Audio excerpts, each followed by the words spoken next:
We open with the vultures, kissing the cannibals. Should I get lonely when I'm the only human in the heaving heat of the animals? Bitter brown salt stinging on my tongue. I wanna waver, I wanna wait its turn. It will be burn your love into the ground with the lips of another. Do you get lonely? Should I get lonely sometimes? All my friends are wasted, and I hate this club. Man, I drink too much. Another Friday night I've wasted. My eyes are black and red. I'm crawling back to your bed.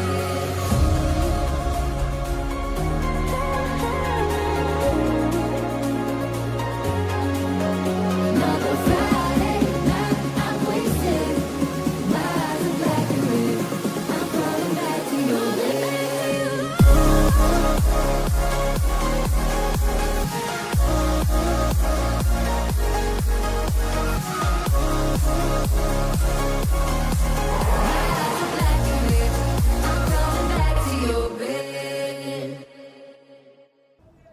Hello, Noshwita, and welcome back to the first men's BUCS Super Rugby of 2026 on Cyncoed Campus. I am your presenter for the evening, Ellie Place, and what a game we have for you tonight. Cardiff Met versus Exeter University.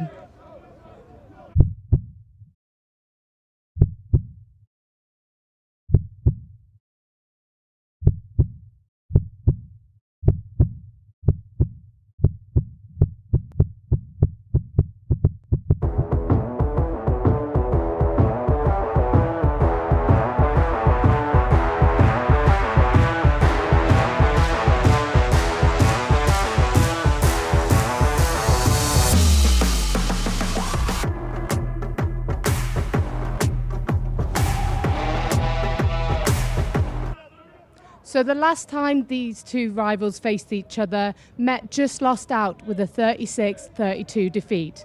But the question on all our minds this evening are, how will they play?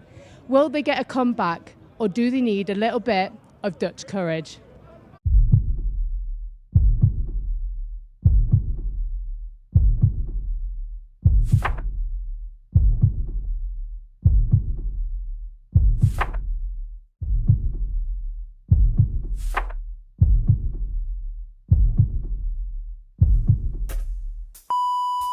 Well, BUCS Mayor adds the extras, and here we are.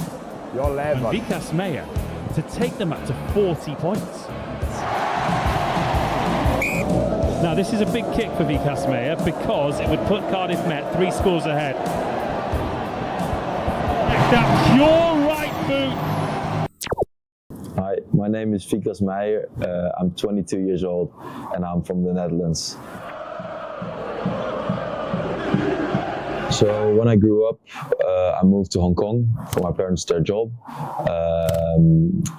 when I was 3 years old. So when I was 3, I moved to Hong Kong, got introduced to playing some rugby. And then from there, actually, I went back to Amsterdam, played rugby in Amsterdam. And since then, I moved to where my parents live now. Just half an hour away from Amsterdam. And it's called BUCS. And now I've been playing rugby there until I moved to Cardiff. My first time it was a practice, so when I was 6 years old, I was pretty young and there was no contact yet, so it was all touch rugby. But I definitely do remember it. It was definitely a few training sessions, few games, but it was more touch games. And then I played in the Hong Kong 7 Stadium, and that definitely had a big impact on my rugby career, especially being there running as a little kid on the pitch before the Hong Kong 7 starts was really cool.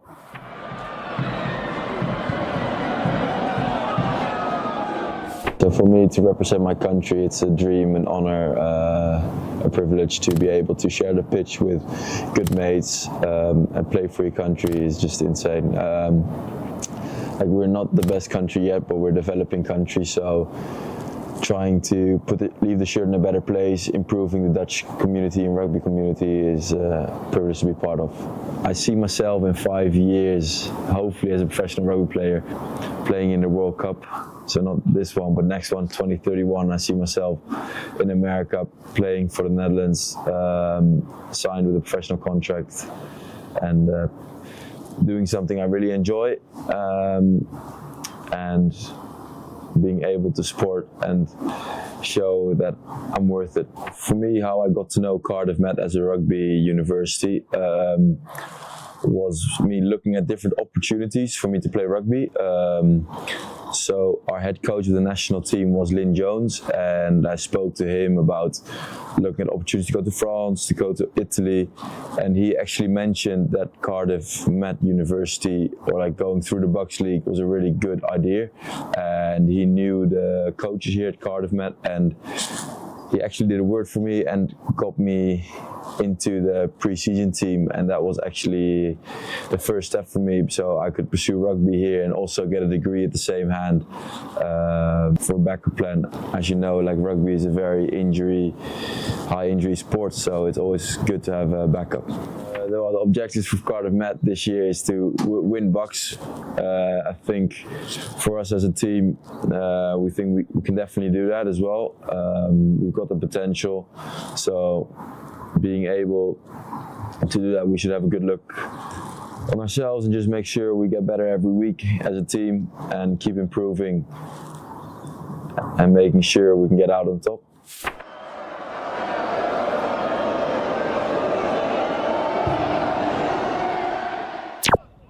What a way to showcase BUCS's rugby journey, and you can watch it all again on the Cardiff Met Sport TV page. Next, it's not long till BUCS and the rest of the boys are back on Rugby 1, but earlier we caught up with him to get his thoughts on the game ahead. I'm really good, thanks. Well, it could be better, but yes, it has. Right. Yeah, it started raining now. It was promising of a good day, but it wouldn't be Welsh rugby, would it, without the rain? How are you feeling ahead of today's match? Well, pretty excited actually. I think getting a run out against Exeter again. We lost last time, so I think having a go at them again today will be good. Especially with these conditions, it will help us a bit. So, no, pretty excited. Obviously, you have started the season with a bit of a loss against Swansea. What are you guys taking from that game to move ahead to this one? Well, like, it's never nice to lose, but especially when you lose, you can have a good look at ourselves. And I think just focusing on our first phase accuracy this game would be a key to hopefully get the win this week. Amazing. And are there any players that we should be looking out for this game? Anyone on your team? Well, obviously our centre duo. They can be strong, powerful, especially in the rain today. So hopefully they can give us some go forward and help the forwards out a bit. Next to that, we always have Gav Cannon in the forward pack, who drives the physical battle. So I think those names will be definitely good to look at. Amazing. Thank you very much, and thanks for being here. You're welcome. Oh, that was really quick. Hi there, we have Arthur here. He is a Cardiff Met player for the Archers team. You are currently injured at the moment though, so how has the progress been going? Yes, got injured in the first clash, and it's been a bit of a long process, but it's going in the right direction. No setbacks yet, so still looks like it'll be a couple more months, but yeah, strengthening it slowly. Amazing. So what are your thoughts on the game for tonight? Yeah, it's going to be hopefully a really good game. You know, on the back end of a tough result last week against Swansea. But you know, it's a game on Rugby 1, which we all love to see. You know, there's a good ultras crowd coming down, so you'll see them in their tweed flat caps. But no, I'm looking forward to it. You know, the conditions are good. You know, hopefully the boys have a good training week. So yeah, looking forward to that. So obviously they're playing Exeter tonight. They are a tough rival to have. What do you think Met need to do to win? Yeah, I mean, Exeter are sitting at quite a good spot on the table, but you know, I think in the past week we've been refining the things that were going wrong last week, and you know, bringing the squad together. You know, there's some good leadership in the squad, so you know, hopefully they'll take the reins and lead the squad into a good game. Cool. And are there any particular players that you think we should be looking out for this evening? Yeah, I mean, so we've got fourth years in the front five, so I'm sure they'll get through a good bit of work. You've got Ollie Smith and Geth Cannon in the second row. You've also got BUCS at fullback. We haven't had him at fullback since the quarter-final against Bath, so maybe that'll be something that'll work tonight. And if you could say anything to the boys tonight, what would you say to them? I think there's some fresh faces. I think the squad at the moment, I think there's 27 boys out with international duties or injuries. So, boys making their first game in Rugby 1, enjoy it, get stuck in, be physical, because it's going to be a game that you need to be on the front foot early on. Cool. And obviously last week they did go with a defeat against a 14-beat defeat. What do you think the mood is like in the changing rooms this evening? Yeah, it might have been, slightly quiet when they first walked in, but, as soon as the music gets going, they know the ultras are going to be down there, they'll hear the drum, energy and excitement would quickly get out there. And it was raining earlier, so it is a little bit muddy now on the pitch. Do you think there'll be any changes, anything that the boys will have to do to make sure that they stay on top? I mean, with two fly halves on the pitch at the same time, maybe they'll be looking at more of a kicking game. But, I mean, equally, we've got good pace out wide and we've got some strong carries in there. So, you know what, I think the game plan could just vary depending on what's confronted at us. Cool. Well, thank you very much for joining us this evening. We do appreciate it. We hope you enjoy the game. We now are going to go on... Tonight's rugby isn't the only men's rugby that's going on. With Six Nations round the corner, we're going to have a look at the men's rugby news package. Welsh men's rugby has seen a dramatic week on and off the pitch.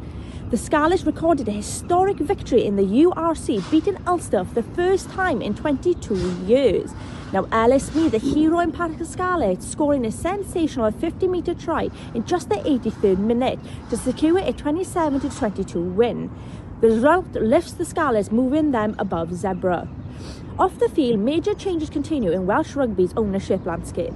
Y11, the owners of the Ospreys, have completed the purchase of Cardiff Rugby. Now, despite a week of uncertainty surrounding the takeover, Ospreys ended with a hard-fought draw against the Lions. Cardiff's usual captain, Josh McNally, has said he will fight for the Ospreys under the new structure. Now, Gabriel Hema-Webb, the 25-year-old back who previously represented England at under-20 level, has committed to Wales and is set to earn his first senior cap. Attention now turns to the international stage as Wales begins prepared for their Six Nations. And speaking of Welsh rugby, we have here Joe Cowell, who is a Cardiff Blues player and Met alumni. Joe, how are you doing this evening? Yeah, I'm doing really well, thank you. How are you? Yes, I am well, thank you. How has it been back here on Rugby 1? Yeah, it's nice to be back, to be fair. I haven't been here for a couple of months, so yeah, it's nice to be back on a Wednesday night to hopefully watch the boys get a win. And before we talk about tonight's game, how has it been for you in your season playing? Yeah, it's been all right, to be fair. I've had a couple of good games. Went on loan at the end of November into December with Bedford. It was nice to get up there and play a couple of games up there, but it's going well so far, thank you. Amazing. And speaking of Welsh rugby, obviously the Six Nations are coming up. What are you thinking about the Welsh squad? Yeah, obviously they've picked the best boys that are on form at the moment. Obviously tough start to the campaign with England and France, the first two games coming up, but I think they have an opportunity to really set this all out against England at Twickenham and hopefully have a good campaign.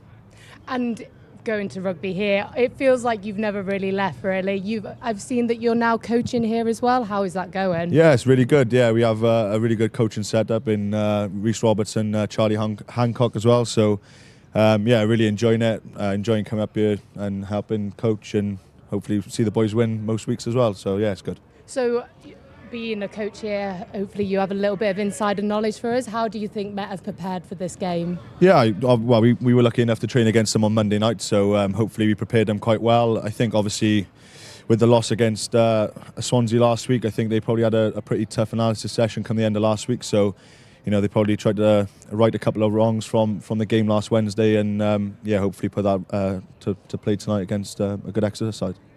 And if you were in the changing rooms, what would you be saying to them this evening? I think they need to start well against Exeter. The Exeter are a team that probably thrive on some momentum and things like that. So I think we want to get points on the board pretty early, whether that's the 3 or scoring tries.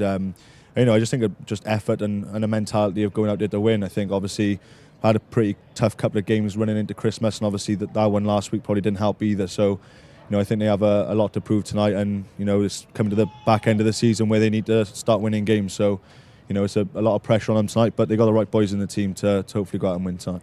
And Exeter, they're not having the best season so far this year compared to their previous ones. Is there anything that you think they could do, or anything that we need to look out for to prepare? I know. I think Exeter are a team that like speed of ball. They like to play to the edges. They like to have a lot of ball in play time as well. Probably I don't know if they had a good season or not. I don't really pay much attention to them, but they're a team that have always done well in BUCS, and it's coming to the business end of the season now, and that's all that matters. Top 8 qualify for knockouts, so whether they're starting to peak at the right time, I'm not sure, but I'm sure it'll be a good game nonetheless. Amazing. Well, I'm not going to keep you too much longer because you are for our comms this evening, so thank you very much. Thank you. I am now, this evening we have our very own Sam Jones as head comms, so I'm going to throw up to you now. Hello, I'm Eve. And I'm Freya, and we're at Cyncoed Campus. Today we're going to be going around the grounds and checking how the January weather has affected our students. It's a typical BUCS Wednesday down at Cyncoed Campus. Games are kicking off left, right and centre. Come with us as we head towards the football 3G. The air definitely feels icy and I am shivering. But the cold is not stopping our players from getting stuck in. Don't know if it's something about the Astro, but this is certainly the coldest spot on campus so far. So we've seen some of our archers on land braving the cold. Let's go see how our archers in water are getting along. During the winter, this is the place you want to be because it's absolutely boiling. You're guaranteed to be nice and toasty if you're spending your Wednesday in the pool. Let's now go talk to some of our tennis players and see how the cold weather has affected their training. Okay, my name is Harry Lloyd Evans and I play for the men's first in tennis. Well, we're lucky enough to have an indoor centre, so the wind or the weather, anything, doesn't really affect us really. And as you can see, there are players playing in their shorts and t-shirts, so January weather clearly hasn't hit them very hard. But not all of our teams are lucky enough to have an indoor facility. Let's go see what the weather conditions are like down at Rugby 1. It's nice and sunny down at Rugby 1 at the moment. But there's definitely a nip in the air. I'm joined with Devin, who will be filming the low-angle camera shots for this evening's rugby game. Devin, how does these weather conditions affect when you're filming? Well, right now it's actually pretty nice out. I kind of hope it stays this way, but it's supposed to get a bit more cloud coverage later on, so just change a bit of settings here and there. But if it gets cold, it really just only affects me. So I just make sure I bring enough to stay warm if I need to. It's a bit sludgy at the moment and it's only going to get worse as the day goes on and the sun goes down. It'll only get muddier. I really feel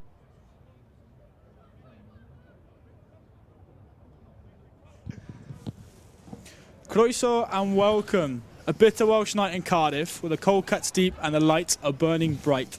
Everything is set for battle. I'm honoured to be joined by Joe Cowell. Joe, how are you? Yeah, very well, thank you. Have you got your thermals on tonight for a bitterly cold Cardiff Met campus? No, I'm all right. I'm used to these cold Wednesday nights, so yeah, I just got a couple of layers on, so all good. Good. Well, looking at the teams then. Home side Cardiff Met, not looking too strong so far this season.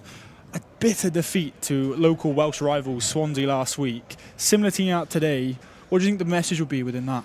Well, I just think they just need to come out and play a little bit, don't they? I think, obviously, like I said downstairs before, and they've had a couple of tough defeats, tough running into Christmas, and obviously a start out against Swansea. You want to be beating your Welsh rivals, don't you? So, another tough game tonight against Exeter, and I think if they can get a win tonight, our guards will be more than happy, I think. Yeah, absolutely. As you said, the away team, Exeter, travelling over the bridge, not used to this Welsh cold conditions, but again, also not on great form. What do you think they'll bring tonight?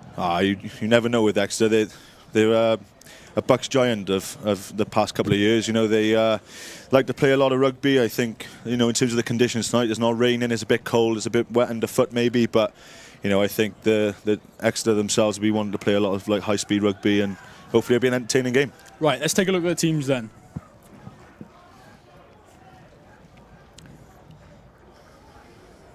Starting with the home team. You got Geth Cannon, the pack leader, vital part of the squad, starting at 4, next to his second row partner, Ollie Smith. With captain Gus Patterson leading the charge from the centre, pairing with Jack Walsh, similar to last week's Swansea game. With players like Vikas Maya, the Dutch talisman, at 15, leading the team from behind. And then Theo Povey giving the Met a glimmer of light from the bench, hopefully pushing in that second half. Now on to the visitors.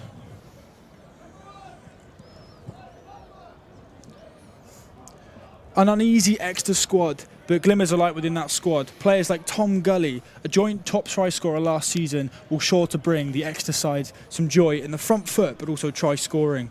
Captain Sam Erskine will lead his team with every experience he has, both playing for club, Worcester Warriors, and captaining his side throughout. With players like Tupenny on the bench showing his strength, holding the bench world record for Exeter. Joe, thoughts on that? Yeah, it's a pretty heavy bench, isn't it? So fair play to him. Yeah, it's good teams nonetheless, both sides. Obviously Cardiff Met have got a pretty experienced side with obviously Gareth Cannon, Gus Patterson, Vickers Mayer, the three that come to mind in terms of boys who have played quite a few games for Cardiff Met over the years, and hopefully their leadership and their experience will sort of come to fruition tonight and hopefully get Met over the line. Yeah, absolutely. Obviously we mentioned Max Surrey there and Tupenny. As a prop yourself, best conditions for scrums tonight? Yeah, every condition's the best condition for a scrum, mate. But yeah, no excuses. Bit soft underfoot, but it's not raining, and Rugby 1 looks pretty good in fairness. So yeah, it'd be interesting to see that tonight. As we hear the cries of UIC, the Cardiff Met side charge out in front of their home support, ready to put themselves on the front foot and get some revenge over that losing title on themselves against Swansea last week. Joe, give me a little glimmer into what you predict from this game. Two sides that haven't been great on form, as we mentioned, but as you said, have the pedigree to produce some silly talent. Yeah, obviously I think Met will have their tails up tonight. I think obviously back home in front of the ultras, they want to perform a little bit better than they did last week, and obviously on home ground you're going to give that extra 5-10%, and Exeter themselves they probably don't enjoy coming over the bridge much, but massive, really important game for them tonight to hopefully win, but fingers crossed for a Met win tonight. Yeah, absolutely. As you mentioned downstairs, pre-game, a few new faces in this Met squad, brimming with confidence. How key will that be for Met today? Yeah, really important. I think it's exciting to see a lot of new faces, but again, there's a lot of talent and a lot of experience running through the team. So hopefully that mixes well together, and we have a really good game on our hands tonight. Here we go then. The ref's blown his whistle and we're away. 2 kicks to start the game, and we have a line out to see what both these teams are made of early on. Yeah, you can imagine that we spoke. This was spoken about before the game. Kick long, hope that Exeter kick off, and then they have their first launch of the game. So probably practice this all week. We'll see what they have today. Probably a Gus Patterson short line. Try and get the boys on the front foot. Yeah, as we can hear as well. First game of 2026. Archers fans are singing their way through. As you said, that would be pretty important for the Met side today. Yeah, massive, and the Ultras do have a massive input on the game and how the boys play. It's an amazing thing to play in front of, having a load of boys chanting for you to go and win. So fingers crossed they can perform tonight. So within this Met squad tonight, similar team to what played Swansea last week, with a few reshuffles, but hopefully the confidence back in this team. Yeah, massive. I think obviously last week was a massive disappointment for the club. Obviously Swansea not doing too good throughout the season, only having 2 wins and one of them being against us. So, Guards in fairness sticking to his guns and picking the same team just with a few reshuffles, but gives them all having another opportunity to perform tonight, and fingers crossed do well. Yes, then we look to the Exeter squad, an unchanged second row pairing and an unchanged back line. That shows some confidence coming to the fortress. Yeah, massive, and I think you need to have a good pairings going through the season as well. When boys get used to playing with each other, that's when the cohesion works, and that's when you start to see things that them get over the line. So Sam Berry with a crossfield kick to Ryan Williams, but he gets shrugged off. Exeter on the charge. 7 past 1, past 2, finally brought down by Gareth Cannon. Exeter going back to the pick and go play. That man, Tom Gully, getting his first carry of the game. James Howard with an early box kick to the Dutch talisman, Vickers Mayer. As Arthur said pre-game, last time Vickers played fullback was against Bath at the quarter-final, and we all know how that went. Surely that would be a good sign for Met tonight. Yeah, he's a very talented player, is Vickers. A player that can play comfortably at 10 and 15. Obviously, having him with his monster boot on the field is nothing but good confidence for Cardiff Met. So, any penalties around the halfway line, you can be sure that he probably put his hand up to take the 3 there. Oh, and the confidence to give a little dummy, take it in himself. You mentioned that big boot. The wind lying low tonight, how much do you reckon he'll go to that in the game? Yeah, I think it's really important that they do go to it. I think, you've got to build a score first to get a bit of confidence, and then once you get that confidence, that's when the choice can start going. You can get a bit of confidence going into the corner, but, BUCS is a confident kicker off the tee and out of hand. So anytime we have a penalty, be sure that he probably get his hands on the ball. It's a bit of excitement for you now, Joe. We finally get to see the packs go head to head. Yeah, I thought we were going to have one after the first line-out, to be fair. So a bit disappointed it didn't happen straight away. But yeah, it'd be really good. I mean, Tom Gully's a bit of an old head for Exeter now. He's a couple of years in, so it'd be good test against the Archers pack. Yeah, Tom Gully with pace and power, joint top try scorer last season. Did you score stats like that when you were playing, Joe? Oh no, I more about the team I was, but don't worry about personal stats. Team player. Yeah. No Spiral bomb by Exeter. BUCS calls the mark. Great control by both teams early on, just testing each other's defences, finding that gap within the defence.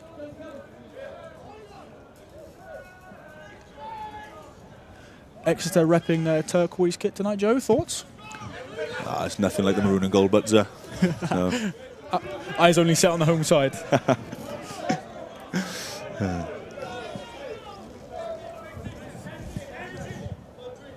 Second line out of the game now, but this time in the Exeter hands. Just peeking on the 22 of Cardiff Met. Can Exeter pierce that gap? Driving will fake play. Ball just slips loose. Referee says go backwards. Fly off, darts through. Just tracked down by Ryan Williams. This will be a good test for Cardiff Met's defence now. Obviously, a couple of boys switched off, thought it was a knock-on, so had to scramble back now and put the defence under the test quite early on. There we go. Cardiff Met with the penalty. Archers fans going very loud. Early intent from the Archers. That's a good confidence boost for the boys, I think. Be really good for the boys there. Obviously a bit of an early scare, but to get that penalty 5 metres out from the own line is nothing but confidence, is it? Yeah, we talk about confidence all the time. How key are early penalties for Cardiff Met, especially coming off a loss last week and not many points scored. Defending your own line and getting a penalty must feel pretty good. Yeah, it's all about momentum though, isn't it? I think it swings throughout the game. So obviously, like we've seen, Cardiff Met had a line-out launch shot around the 10-metre line, and then next thing you know, they're defending on their 5. So momentum swings in weird ways. So any opportunity to get a penalty early on is nothing but good things. Every front foot matters in this game as we see another Cardiff Met line out. Right in front of the gantry, right in front of the Archers fans. Pinpoint throw. Just keep your eye on the blindside winger here. He's coming off his wing a little bit, so just keep an eye on what happens here. Ball goes up. The Archers attack. Oh, Ryan Williams springs up. Just misses it. The Exeter man with no name, no number on his back. Up in the air.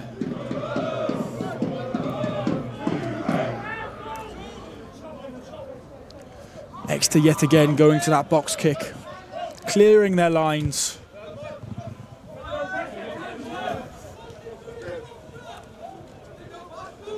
Joe, as a front rower, how many times did you get annoyed with your backline every time they box kick the ball?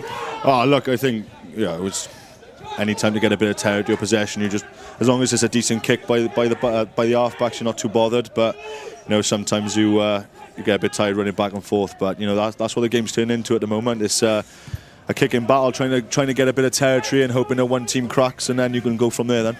Yeah, as we see the fourth consecutive kick in a row. Both teams just testing out. Here comes the boot of BUCS Meyer down the centre of the pitch. Sit. James Howard just letting this one roll out a little bit too far. It's kind of a weird positive though, that. I mean, obviously not ideal that the kick went too long, but Exeter have a goal line dropout and Met will get the ball back around probably the halfway to or the 10-metre line. You can see Ed Batchelor sort of around the halfway line here, so you can imagine if the ball goes anywhere near the halfway, he's going to get the ball and hopefully see a bit of a running straight going here. Do you think as well that was a bit of a warning shot from BUCS on the Cardiff Met side, showing Exeter how far they can go and how far BUCS can kick the ball? Yeah, I think they probably have talked about it a lot in their analysis, that any penalties given around the halfway that Met probably will try and capitalise with the boot off BUCS. So, you know, it's probably something that they have talked about, and you know, he's got to do it only in the game. Ball just slips out the hands of Toby Locke there. Another scrum for Exeter. Cardiff Met looking for that attacking prowess on the wings, not just getting to it. Exeter showing early signs of slowing down, Joe. Yeah, I think they're just trying to find a foothold in the game, really, aren't they? I think, you know, they're trying to get into a kicking battle. But, you know, they need to have a bit of clean ball. I think they would have been disappointed with that first line out over here on the 22. You know, first launch opportunity and didn't really come through. But, you know, I think there's only 5 or so minutes into the game, and, you know, there's a long old 80 minutes to play yet. Yeah, absolutely. Another scrum. We spoke about the Cardiff Met pack. You look at Max Surrey. You have a young Jack Morris at hooker, 18 years old, fresher.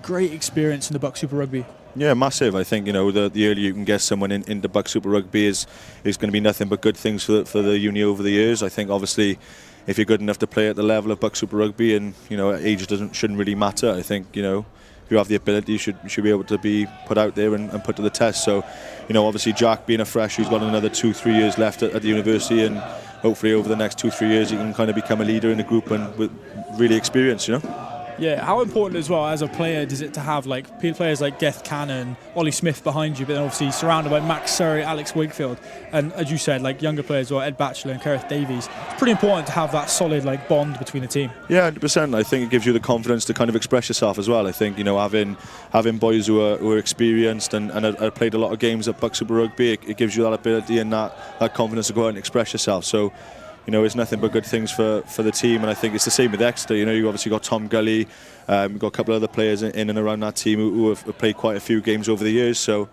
you know, it's nothing but positives really for BUCS Super Rugby. Yeah, and as we spoke about earlier, that kicking game proving paramount now for both sides, awarding penalties. However, he does not want to kick there, and that hooker will not be pleased with him right now. No, it's probably another thing they might have spoke about this week to try and stay away from them. So you can imagine the hookers giving the 10 a bit of devil eyes there. Not somewhere you want to go. Tyler Bailey now has a really important but difficult job right now. Anything to try and put him off, but you probably, hopefully, in his head, you want to silence them with a decent throw, in fairness to him. Confidence, dreaming. Massive shot from Vikas Maya. Here we go. Over the ball. Early signs of confidence from this Met son. Yeah, I just think now it's an opportunity for him to hopefully get a bit more field position. You know, as much as it's good for Cardiff Met, they haven't really sort of left this middle third of the field. So, you know, hopefully Vikas can get them down the field a little bit and hopefully come away with some points. Vikas with an absolute nudge into the Exeter 22, giving his forwards a pinpoint opportunity to drive into that attacking space. As we see just below the gantry, Joe, we see Ryan Williams, this right winger, just sticking to the touchline, giving Exeter some doubts to think about. Yeah, obviously keeping your winger close to the touchline means that Exeter have to sort of man mark him a little bit. Can't really give him too much space. So, oh, here we go, little play down the side. Cheeky little play. Oh, the offload just stretches wide. Referee giving a knock on. Exeter now defending their try line. It's frustrating. Cardiff Met just missing out on those final execution. Yeah, you just hope that they don't become quite costly at the end of the game.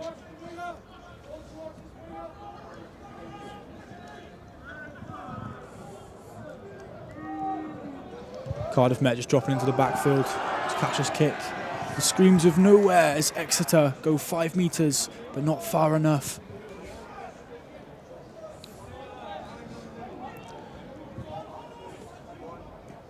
Just having a look at the replay of this attack where Cardiff Met just built the ball forward. Yeah, you can imagine that this call was probably pre-planned from Guards' analysis. He probably seen that over the past couple of weeks. So yeah, it's good move, good execution, but unfortunately couldn't quite get to the line. Right, it's Cardiff Met springing back into attack.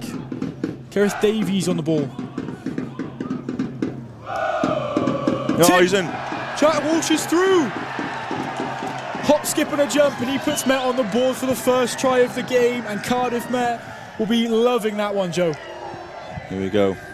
Good start. Just what you needed. The fans absolutely loving that one, and I'm sure he will as well. Yeah, he looked like he loved it, to be fair. Little tip ball, straight through, a forwards running line, if I say so, Joe. No, it was a great line. Obviously, been playing quite a lot of winger recently, hasn't he, Jack Walsh? So getting him back in the centre where he's played over the last couple of years. We'll just look at the replay of this. Cardiff Met absolutely loving that one. Guards will be happy with that. Little darting line from Gus Patterson. Scrum half gets his hands on the ball, and we saw Jack Walsh pierce that line and salmon leap to Cardiff Met's first 7 points of the game. Yeah, it's just all about speed of ball, like we spoke about earlier, Sam. It's just they get the speed of ball, stop there, stop the Exeter fold. It opens up holes and gaps in the defence, and fair play to Jack Walsh, he exploited that. Do you reckon that was a call from guards or the coaching team in the sense that last week against Swansea was wet conditions, they didn't get a chance to get their hands on the ball? Now it's clear conditions, Cardiff Met Fortress, doing little things like that is going to pay off. Yeah, I just think they've got to back their process. I think that's something that they train week in, week out, and Walsh runs those lines every single time in training, so just got to practice what you preach and go again. But obviously for Exeter is a bit of a double negative here, obviously conceding 7 points from the try and then straight off the kick-off kicking out in a full, so gives Met a lot more confidence and a lot more momentum here with a scrum on the halfway.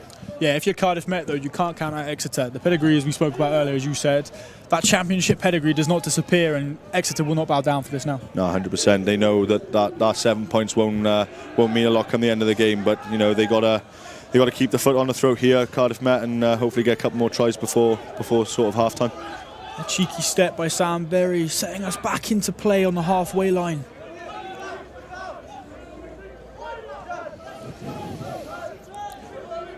Archie Lloyd just setting up for a box kick now. Into the sky we go. Exeter calmly collect, and the kicking game continues.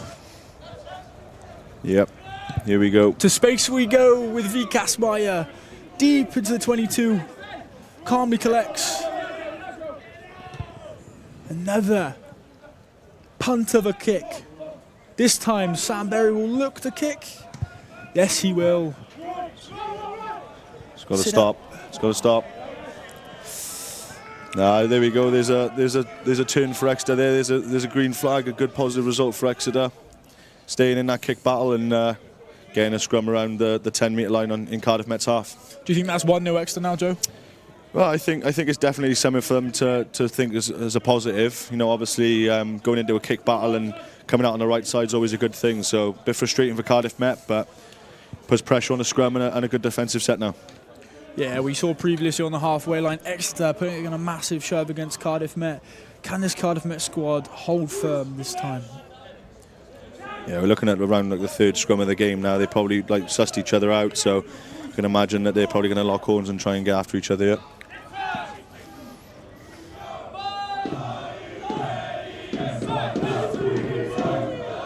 Both 8 packs. Here we go.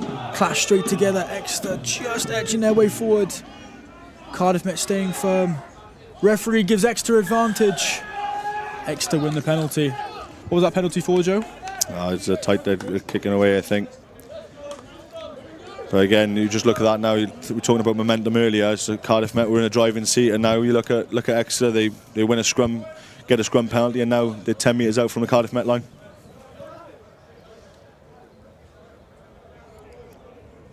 Exeter giving the calls of 6-man line out.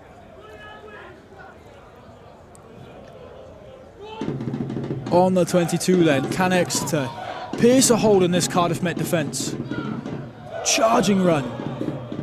Quick ball out to the backs. Space out wide. Good feet. Just squeezes through.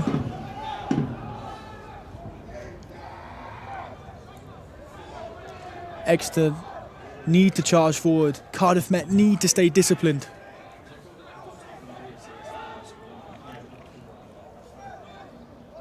We've seen this play before, Joe. Exeter using the pick and go play. Do you reckon this will be their go-to for the rest of the game? Yeah, I think they pride themselves on this sort of game, and I think he's over here.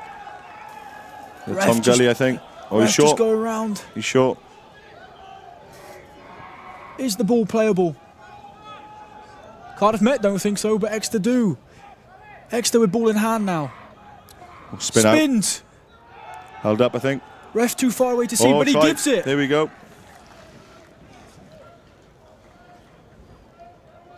Exeter pick and go play. Power pick and go play, Joe. Yeah, very clinical. You can imagine.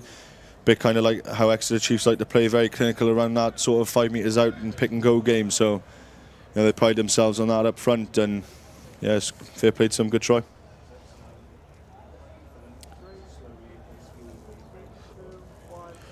We'll have a quick replay of this, Joe. Closer look at the pick and go play. Short the first time, but Exeter managed to barrage the ball back. Oh, he might have just been over there, and ref said held up. Joe, thoughts? Well, he said he's short, I think, isn't he? So, you know, played another couple of phases, and eventually gave the try after that. So we see the spin and the pounce. Good execution from Exeter. Was really good in fairness, and a lot of pressure on the 10 to make this kick here.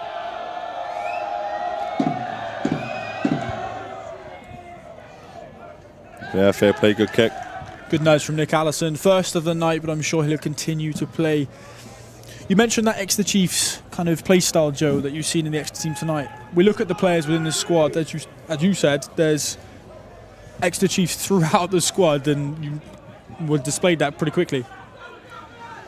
Yeah, I mean, it's great for the university, and it's great for Exeter Chiefs as a club as well. Obviously, having the ability to put academy boys into teams that play every Wednesday, you know, it's good exposure, and it's a pretty good league to be a part of. So, yeah, fair play to them for exploiting that. Yeah, and as we look at the Met side as well, there's a few players in there that play on the Prem on a Saturday. You look at this Exeter squad, they also have national players. Do you think the physicality comes from that? Normally the Welsh Prem or the National League is normally physical than the BUCS. Do you reckon that's why we're having more physicality tonight? Yeah, 100%. I think obviously the Welsh Prem, you earn your stripes in Cardiff Met through there. I think a lot of boys come to Cardiff Met a little bit naive, and they plonk themselves into the Welsh Prem side, and sometimes a bit like a deer caught in a headlight. So, yeah, certainly you have to up your physicality game with that league, and if it can transfer into BSR, then it's happy days for the team, innit? To the air we go again once more. Regathered by Exeter. In the same place they were last time. Again charging at the Cardiff Met door. But the referee calls them back and gives a knock on. Cardiff Met got away with that one. Yeah, they slowly need to start building momentum again now, don't they, Cardiff Met? I think a bit spooked after that try, and yeah, hopefully they can get a clean ball off this scrum and hopefully get back into Exeter's half here.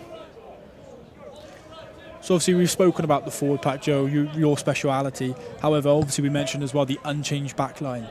We've seen glimmers of it, but we haven't seen much from that backline yet. Unchanged backline for a reason. Do you reckon they'll go to that quite a few times tonight?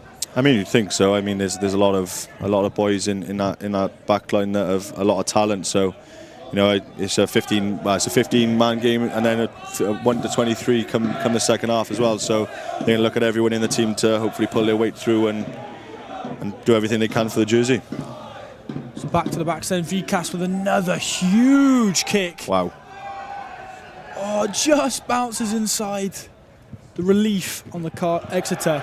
There we go, this is the momentum turner now. Great kick by BUCS. Cardiff Met opportunity just inside the 30 metres or so from the Exeter line. The exact same conditions and feel from that first Cardiff Met try. Can they get a second one?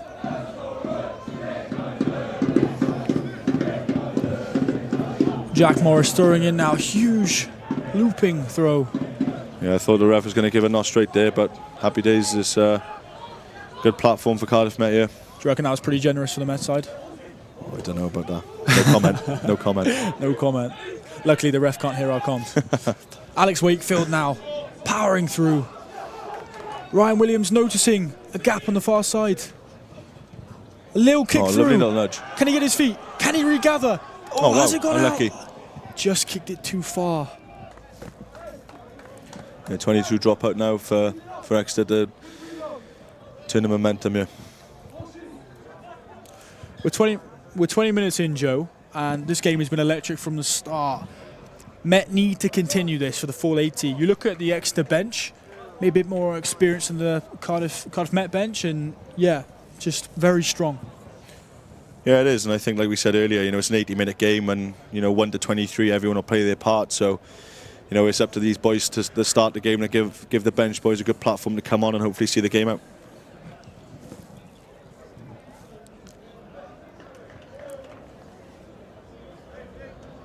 The Cardiff Met Cyncoed Fortress getting colder but dry. A fine night with loads of fans onlooking, feasting their eyes on this battle between Cardiff Met and Exeter. Cardiff Met just creeping towards the Exeter try line. Sam Berry just sticking it in the corner, and we go back to the forwards more, Joe. There was a penalty there, was it? Apparently so. We kicked it straight out. Yeah, fair play. I'm assuming it was playing off the ball. We saw Ryan Williams nearly get onto the ball, and maybe the ref saw that and gave Met the penalty. Well, it's a good outcome for Cardiff Met then, isn't it? Gives them an opportunity 10 metres or so from the extra line. Yeah, no matter what, Cardiff Met, if you're Cardiff Met, you'll take that one. Lovely. A long looping throw again. Good dart. Back the drill here. Stay patient. Stay patient. Carry from Gus Patterson. Alex Wakefield just spills it. But again, the referee... Think maybe they go for the points here, Sam? Yeah, I reckon so. You've had 3 attempts now. Do you reckon the call would come from Sam Berry? Looks like he's lining up for the kick. Yeah, you can kind of see as soon as that penalty was given, Gus was pointing towards the sticks. And I think that's the thing as well, like we spoke about earlier, just building a score, getting a bit of momentum back. Hopefully if they can get a couple more penalties inside the extra half, they can build a score and push on that way.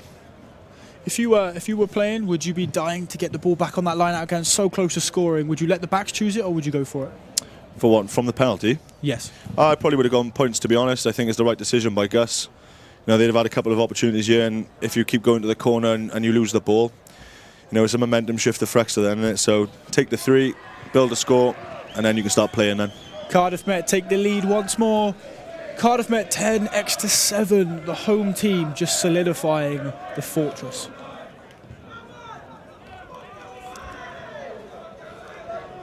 Sam Erskine, the Exeter captain, rallying his troops. They go again. After the last Cardiff Met score, Exeter was straight back out with a score of their own. Yeah, something I was just about to say here. I think as a Cardiff Met head, we want to be thinking about scoring again and trying to back up back-to-back scores, but just lose the ball here, and that's unfortunate. The bounce of the ball just bounced on the post. It was controlled by Cardiff Met. Yeah, you can imagine Vickers is going to try and take the leather off the ball here and get it as far down the extra half as he possibly can.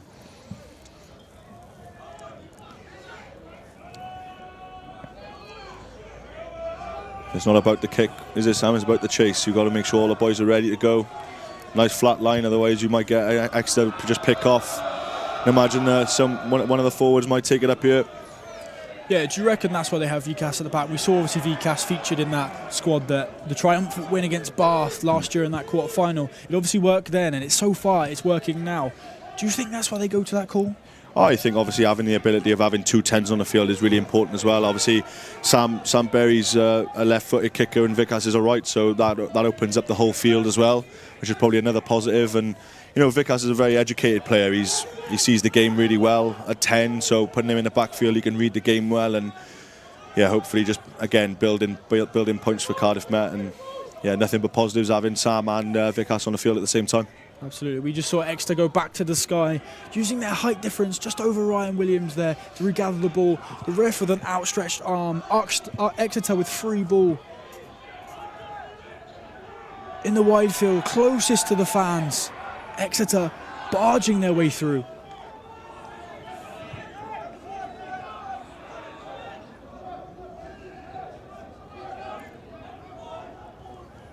Exeter yet again going back to that pick and go play. Pinging it to the wings now. Little darting run, similar to that Jack Walsh one. Oh, here we go, a little pick through.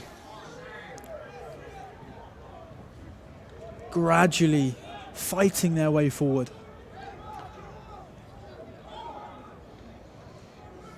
Cardiff Met need to stay disciplined.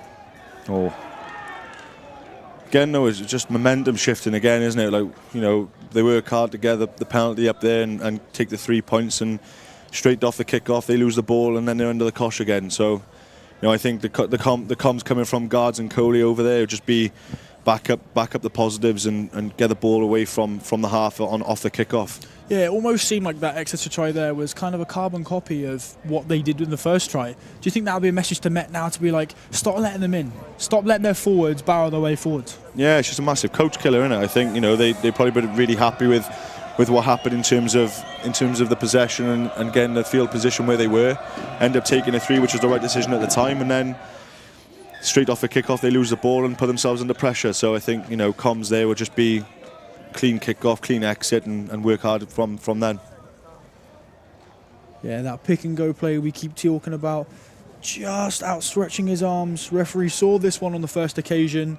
Cardiff Met scream with a held up, but the referee disagrees.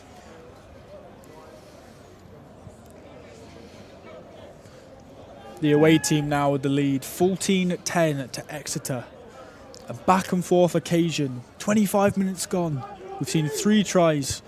Cardiff Met need to go back at Exeter now. Yeah, they want to get the ball back here, Cardiff Met, whether that's from a kick exit by Exeter or whether they get a turnover, but they'll certainly want the ball back here.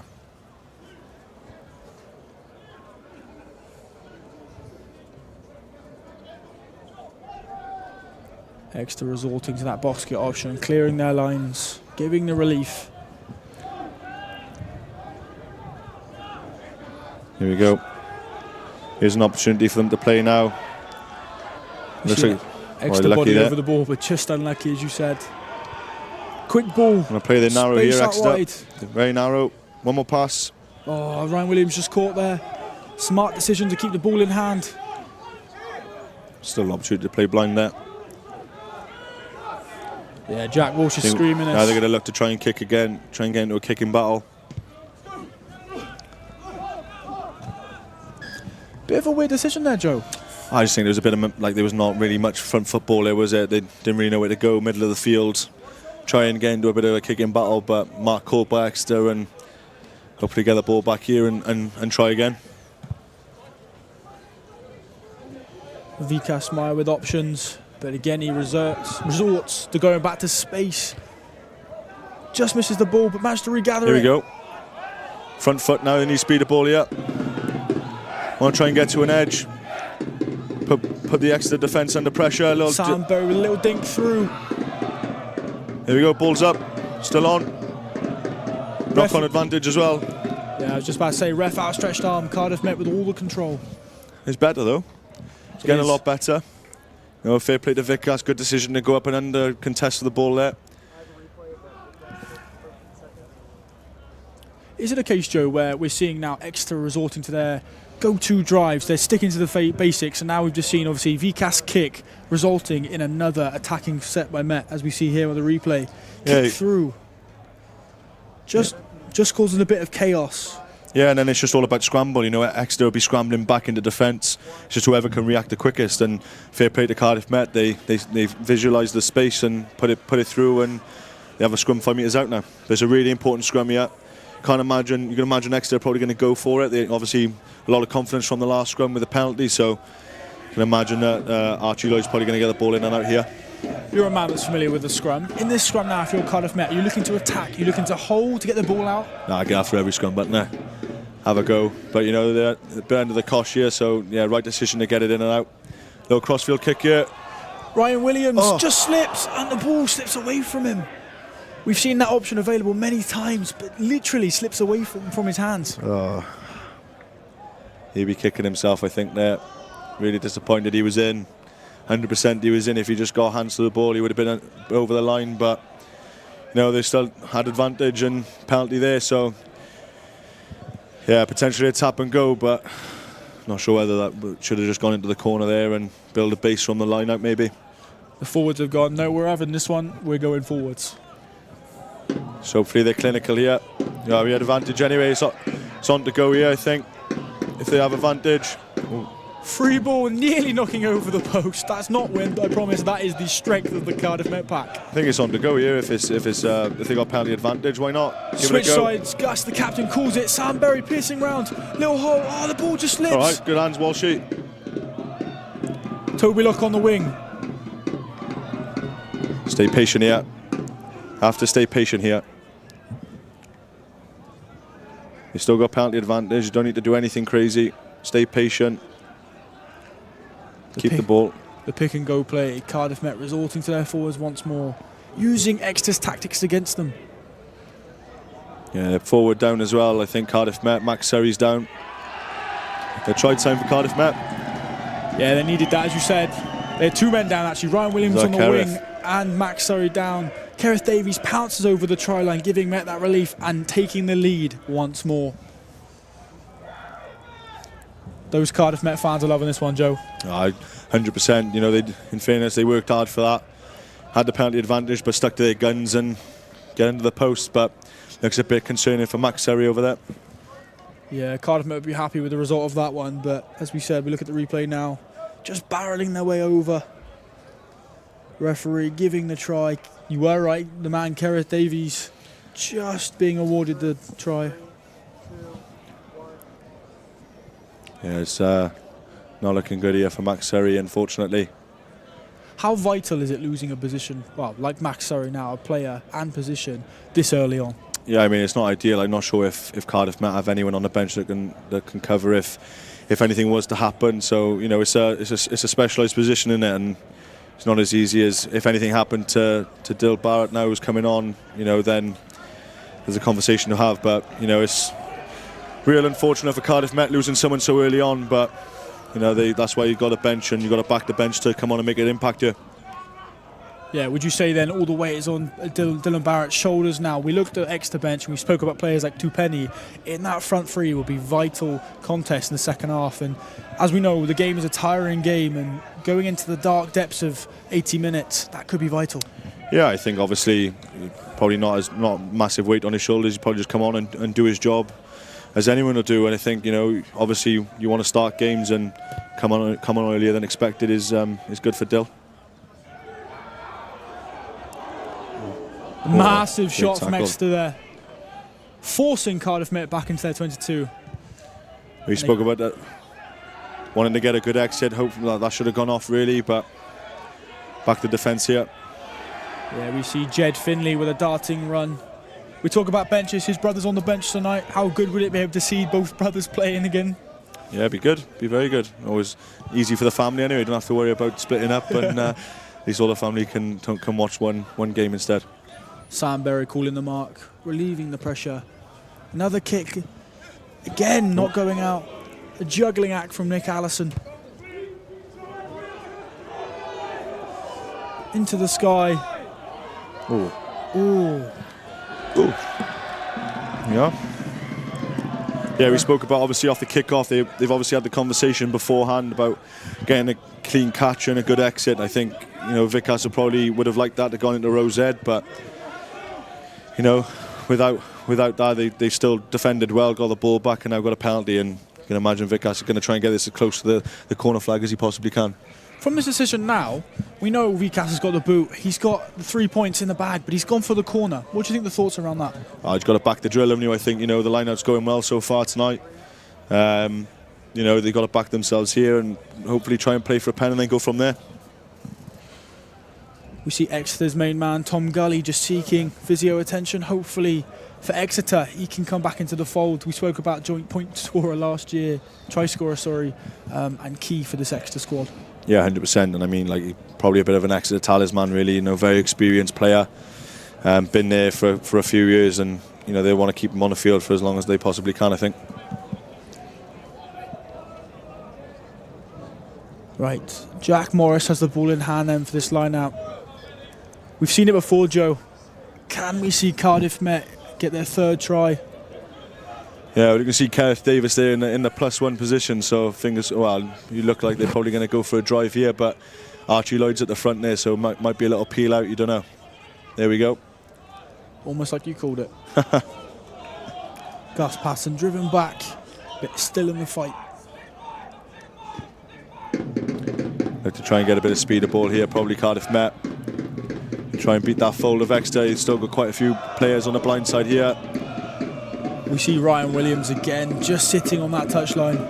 Quick hands, Gus! Only one way is Route 1. Ed Batchelor now adding to the fold. Yeah, he's a big man, is Ed Batchelor. Going to look to try and get the boys on the front foot as much as he can tonight. Sam Berry, Toby Locke.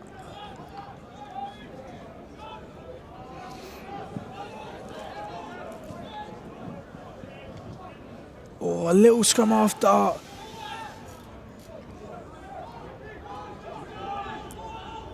Dylan Barrett now in the scrum half position.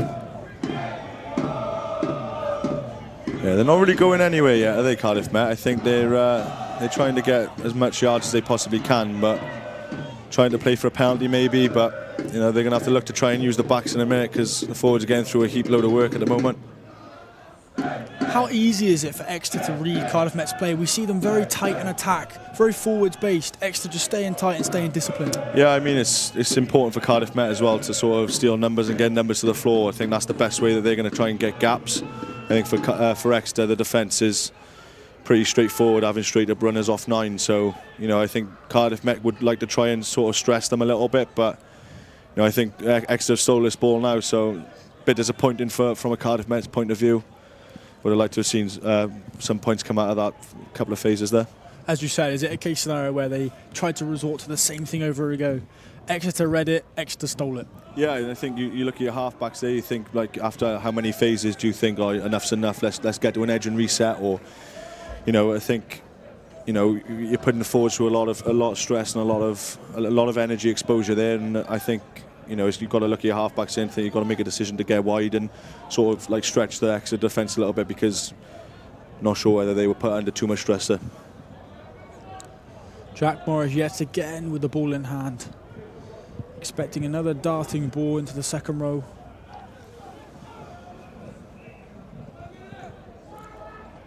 VCAS with the ball in hand again, this time going himself.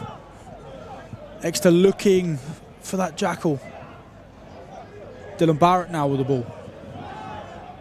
Sam Berry shouting for the ball. Geoff Cannon now wants to isolated. Good clean there by Ed.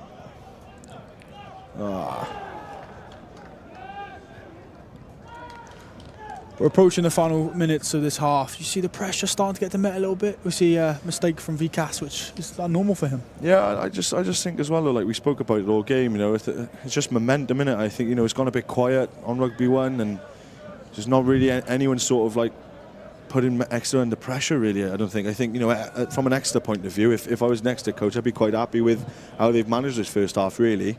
It's just frustrating. I think, you know, you want to be coming away with points, and I think that when the opportunities come about, you need to start building a score, especially against a team of Exeter's quality.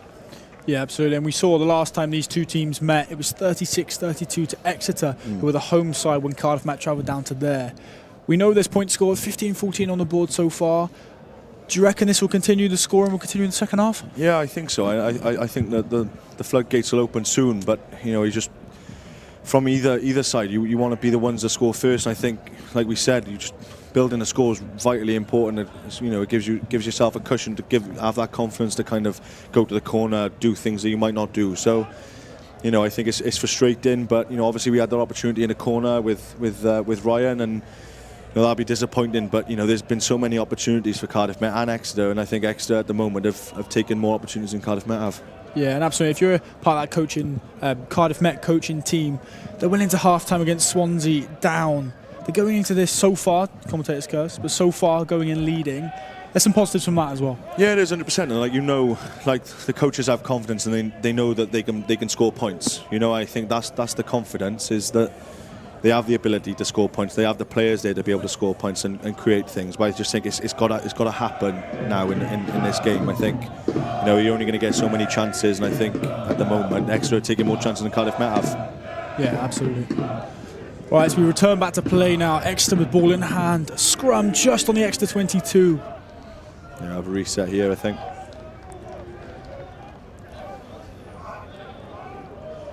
We see the first bit of tension there between the props, Joe. Yeah, it's never a props fault, is it? So try and make out this issue opposition number, I think. Bit of character building, is it? It's always a bit of character building, but yeah. Props firmly aware of one another right now, approaching the half-time. Yeah, you can imagine that Exeter probably had a conversation that they're going to try and go for a penalty here as well. You know, it's what, close to the end of the first half, and I think they're going to want to try and get something from the scrum. Very equal game here at Cyncoed Campus. Exeter pushing, forcing Cardiff Met back towards their own half. Ref with outstretched arm, as you said, Joe. Exeter now looking to attack, but just slips out of hand. It gives them another opportunity now before the end of the first half to get themselves inside Cardiff Met's half. So, you know, it's a strong call by the Exeter team, but it's paid dividends. What would your be call now, Tom? I don't know what the referee's whistle says, but Exeter look like they might kick out here, go into half-time, regroup, and then go again. Yeah, I mean, it's probably the right decision. I think, like we spoke about, if that far into your own half, I think you're probably only going to get to around sort of the 40-metre line, and you've still got a long way to go. So, you know, probably best to just regroup now, half-time, 1-point game, and come out now in the second half firing. Yeah, if you're Cardiff Met there, obviously we saw that final decision from the Exeter player. They're down on the board going into half-time, chose to kick it out.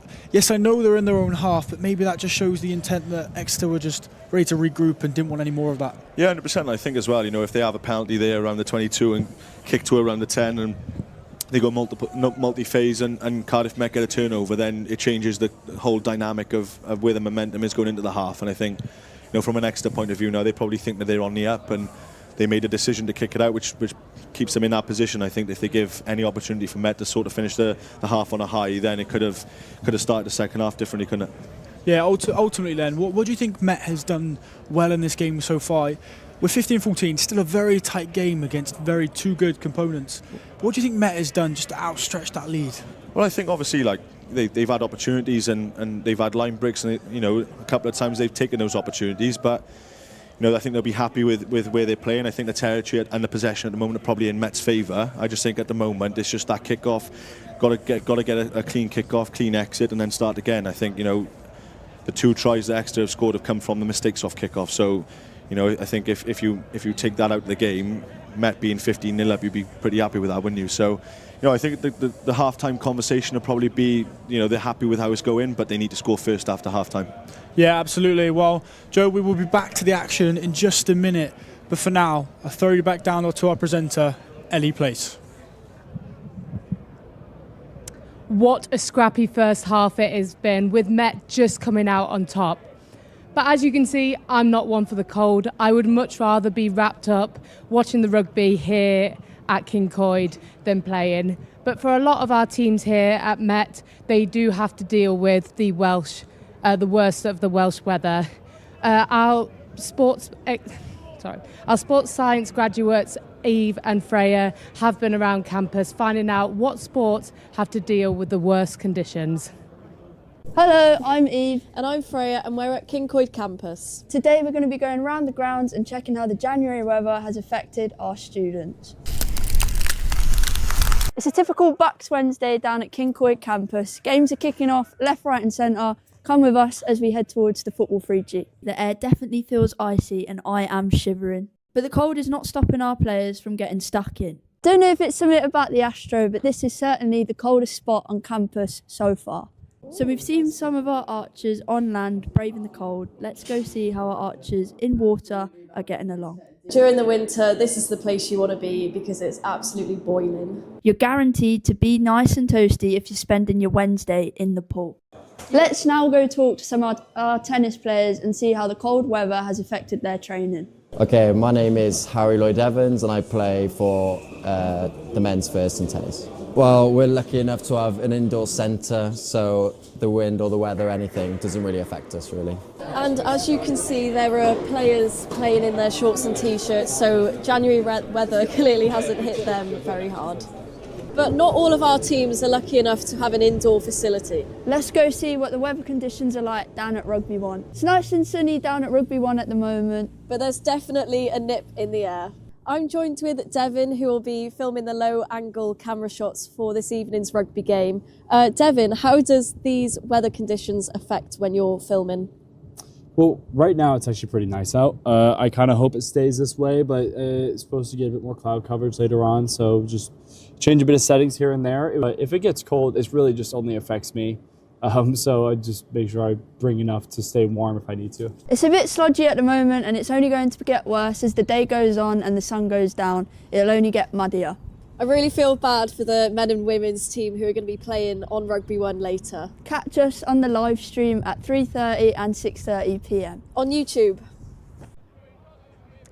Earlier, unfortunately, our women's team didn't have the best result against Brunel. A lot of them are new faces, with 26 of them being away. But that is because they have been brought up to the Celtic Challenge. But that is not the only exciting thing. We do also have the introduction of the Women's Lions.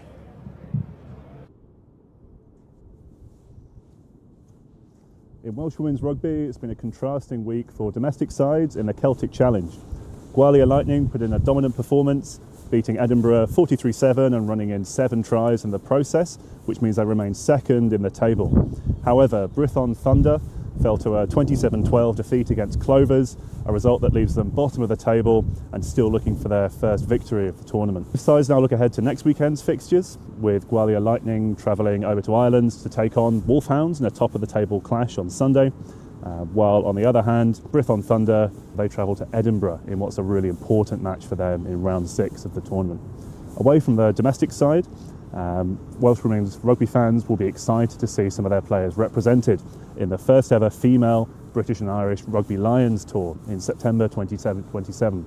This will take place in New Zealand, covering 5 matches across different cities in the country, with 3 of those due to take place against the Black Ferns, representing the increased visibility and growing importance of the women's game.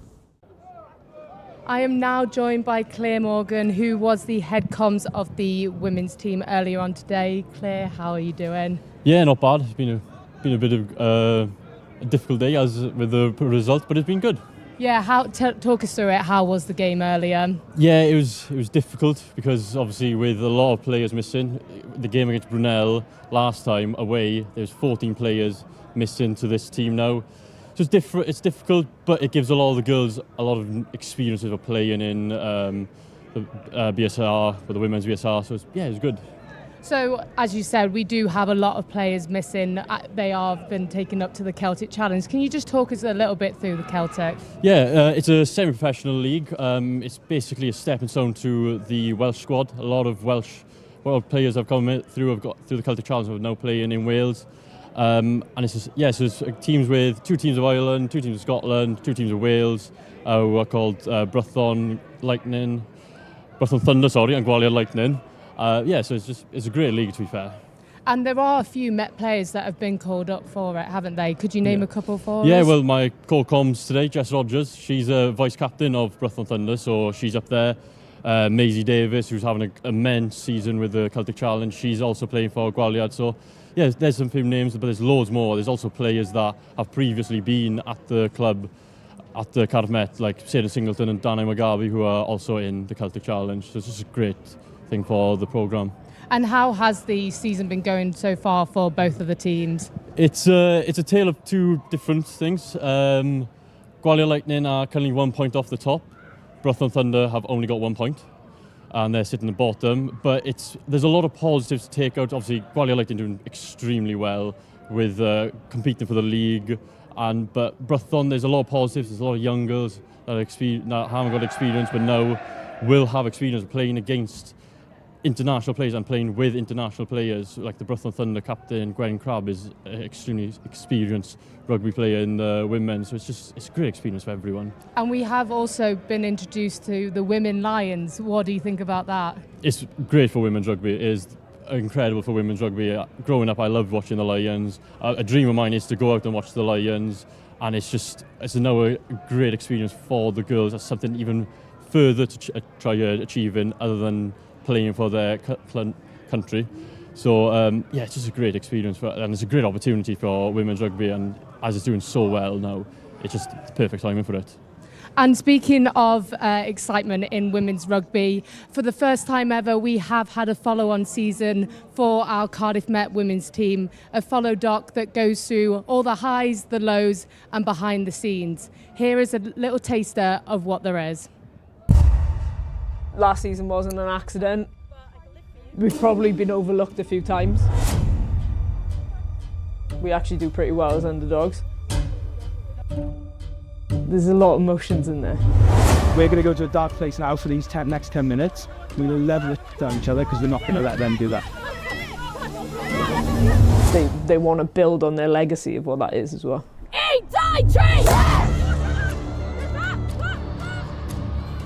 We are all capable and all accountable for our own energy levels.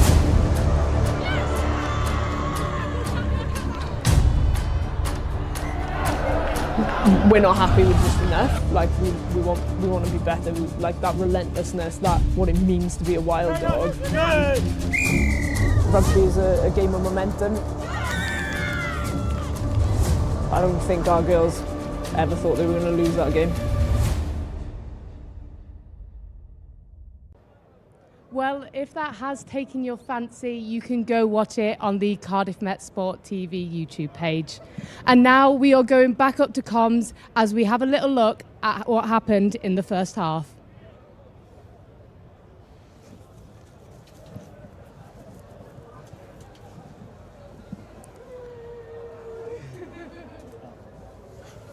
Yeah, so we look, Joe, back to that first half. Cardiff Met taking the lead, 15-14 at half-time. Seeing some promise, but also seeing some weakness as Exeter pierced the hole. Yeah, obviously that was a really good start. I mean, great tip by Ollie Smith and great try by Jack Walsh. But, you know, they'd go from one positive to some sort of a negative. I think, you know, straight off kick-off, they pick and go, Exeter get a try, and same sort of happened in the second points for Cardiff Met and the second try for Exeter. Yeah, we saw very similar tries from both teams. That pick and go play, barging their way through, forwards proving paramount for this game. Yeah, massively. I think, you know, it's probably the right conditions for the forwards to sort of get their tails up and not have a go at each other. You know, it's not smashing it down with rain. So, you know, it's been a good game so far. But like we spoke about, momentum's really important now in the second half. And from a Cardiff Met point of view, you want to be getting that first score after half time, and same for Exeter, really. Yes, we talk about momentum. How early do you think both sets of coaching team will go to their bench? Obviously, we spoke about the power and the presence that both teams have. But to keep that momentum, do you reckon there'll be early substitutions? I'm not sure. I'm not sure whether there'll be any sort of substitutions at half-time yet. Maybe for the next sort of like 10-15 minutes. But, you know, I think you can't show your cards too early, I don't think. So, you know, it'd be really important to see who scores first, how the momentum's sort of going, and then maybe the coaches will start making changes when they feel like it's right. Yeah, so we spoke about pre-game that Cardiff Met with their last chance to clinch top six, and Exeter, we know, have also been on bad form. Both teams fighting for that top six presence. Who do you think will get the upper hand, Joe? Well, I think obviously Cardiff Met will probably have the advantage being at home, being in front of the Ultras, but you know, at the moment you're looking and think it's a pretty fair game in terms of where the momentum sort of like swinging. So you know, I think Exeter will be, you know, really keen on sort of scoring first and picking back the momentum that they had in the first half, and same for Cardiff Met, really. But, you know, Cardiff Met will be receiving the kick. Yeah, you probably imagine that Exeter probably on about going long and trying to do what Cardiff Met did in the first half, force Cardiff Met to exit and hopefully get a launch somewhere in and around the Cardiff Met half. Yeah, we see the away team, Exeter, out on the pitch waiting to go. A bit of mind games here, Joe? Cardiff Met making them wait?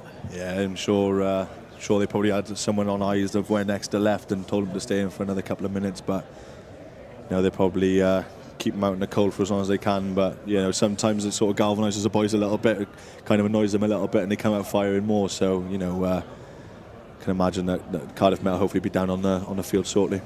All about the mind games, all about the tactics. Cardiff Met versus Exeter proving a spectacle for everyone to watch. Cyncoed Campus filled to the brim with fans waiting for the second half to unravel. Yeah, you can hopefully the Ultras will start piping up a little bit when they see the boys walking down the path onto Rugby 1. But yeah, you're going to imagine the next sort of 10 minutes will be vital for both teams. Yeah. Yeah, as a player, do you, in the deep dark depths of a game, do you look towards your fans? Obviously, we heard the Ultras briefly in that first half, not as loud as what they used to normally are, but deep dark depths the second half now. We speak about momentum.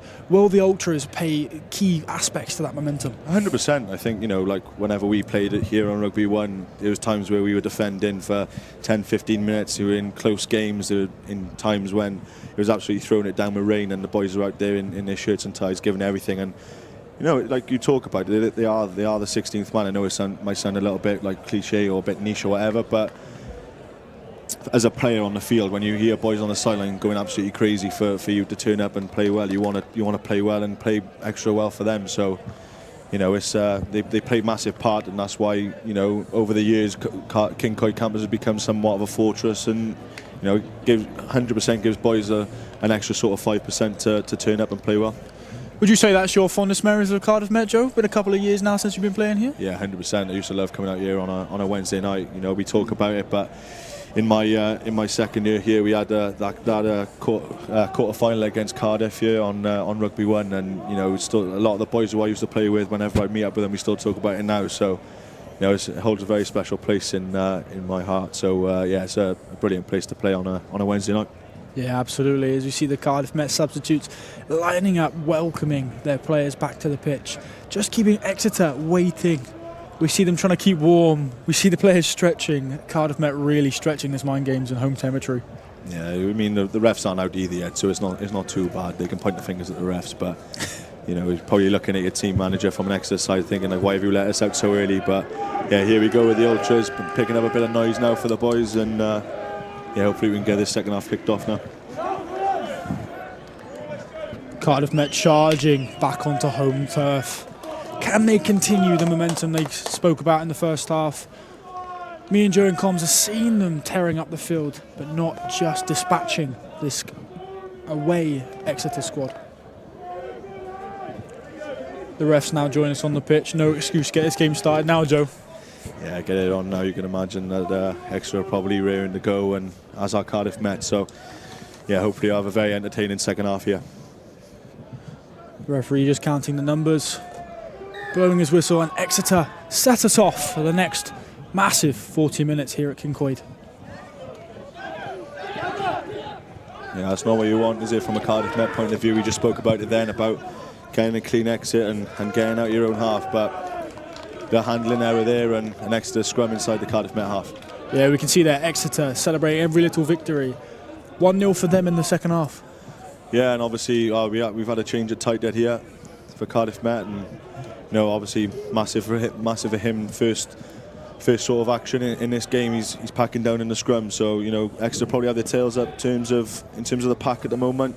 A couple of pens in the first half, so you can imagine they're probably going to go for another one here, give themselves a bit of field position. Do you reckon that substitution was due to the strength and force that Exeter put into that pack in the first half? Exeter pushing their way past Cardiff Met, that substitution coming as a result? Yeah, potentially. I think the scrum was creaking a little bit in that first half, and it was a stronger scrum there from Cardiff Met, so hopefully it stays like that for the rest of the game. James Howard lighting and igniting the Exeter attack. Nick Allison looking for the little tip. Exeter now deep in Cardiff Met's 22.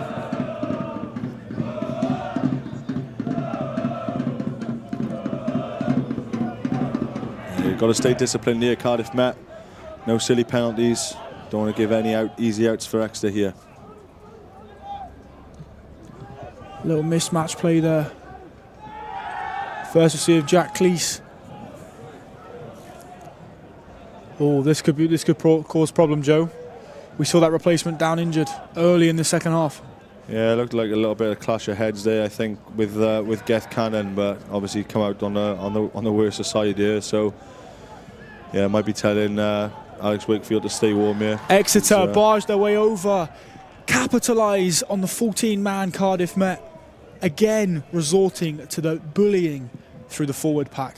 Yeah, common theme in it with Exeter. I think we spoke about it. The two tries that came from Exeter in the first half came off a kick-off, a negative kick-off, and exactly the same happened off the kick-off to start the second half. Yeah, we saw a little celebration from Tyler Bailey there as he crashed over, just running back to his squad. Exeter starting early in this game. As we watch the replay here. It's carbon copies of the first 2 tries in the first half, though, Sam, innit? Is it a case scenario where Cardiff Met just aren't recognising where Exeter are finding the gaps? This is, as you said, 3 times now that Exeter have gone to the same game. Yeah, and I think, this is definitely something that guards and the coaching staff at Cardiff Met would have analysed, and they would have spoken about this all through the analysis sessions. And I think you'd be very frustrated now that they're just gifting Exeter points here. Yeah, silver lining there for Met. We saw Jack Cleese just get up and join his fellow Cardiff Met players, meaning their prop worries haven't got to worry about it yet. Not yet. Not yet. Jed Finley converting the extra 2. The away team now taking the lead once again. Yeah, the only good thing for Cardiff Met is still within a score, so it's frustrating, but hopefully they get the ball back here and can start again, start afresh. A huge kick from Jed Finley. BUCS just outside of play, takes the quick play. Sam Berry now with ball. Just giving Nick Allison a thoughtful worry. Back to the Dutchman. A low-driven shot this time from BUCS Maya. Well, that's not the full, I think. There we go. That's the positive that we were talking about. Inside the 20, just outside the 22 for Cardiff Met to hopefully run a good launch here. Yeah, we've seen BUCS send it to the space, but this time a little bit of a smart one. Give a little bit of trouble to Jed Finley and the fullbacks for Exeter, and force the error. Yeah, it puts them under a bit of pressure, doesn't it? Change the trajectory of the kick. BUCS is, like we said earlier, is a very, very good player, very experienced player, and be vital for Cardiff Met here tonight, I think. Just taking a break in play now as we see Jack Walsh walking towards the edge of the pitch. Is he coming off here? Yeah, I think he is. I believe we see Theo Povey now entering the fold. The Harlequin senior academy player looking to put his standpoint on the game, just pushing out to the wing. Oof, a massive collision. Big old shot, that, fair play. Oh, good hands. Ryan Williams. It's got to stay in field. Toby Locke.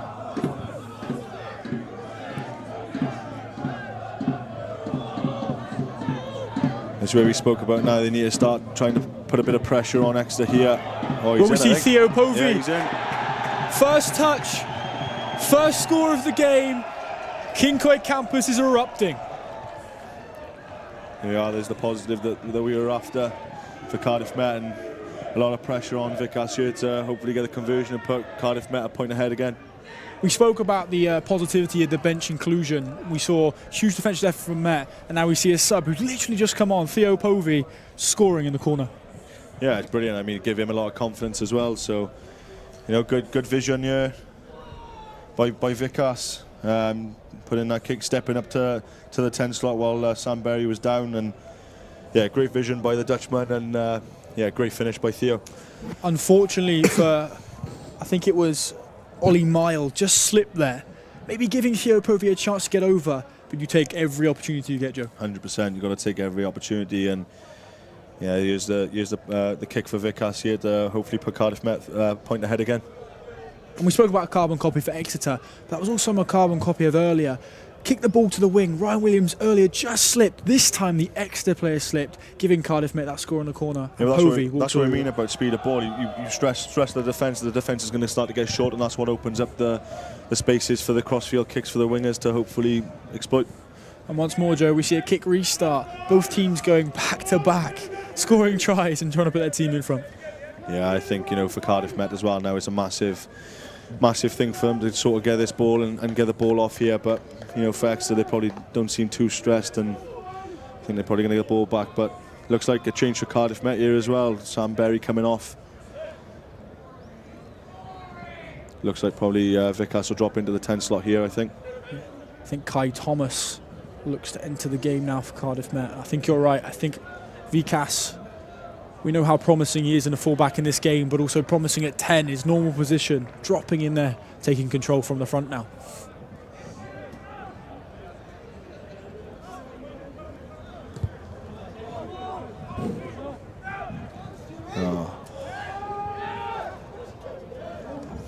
I think Cardiff Met just got away with that one a little bit. I'm not sure what the ref's given, but Exeter 100%. seemed to kick that one out. Yeah, I don't really know what decision that was, to be honest. A bit of a weird decision to try and kick that. But again, it's a massive problem for Cardiff Met at the moment. I think, you know, every single opportunity that Exeter have had inside the Cardiff Met half has come from a poor kick receipt. So something to work on, I think. Yeah, an uncharacteristic mistake from Gethin Cannon there. Twice now we've seen that. He won't be too happy with that one.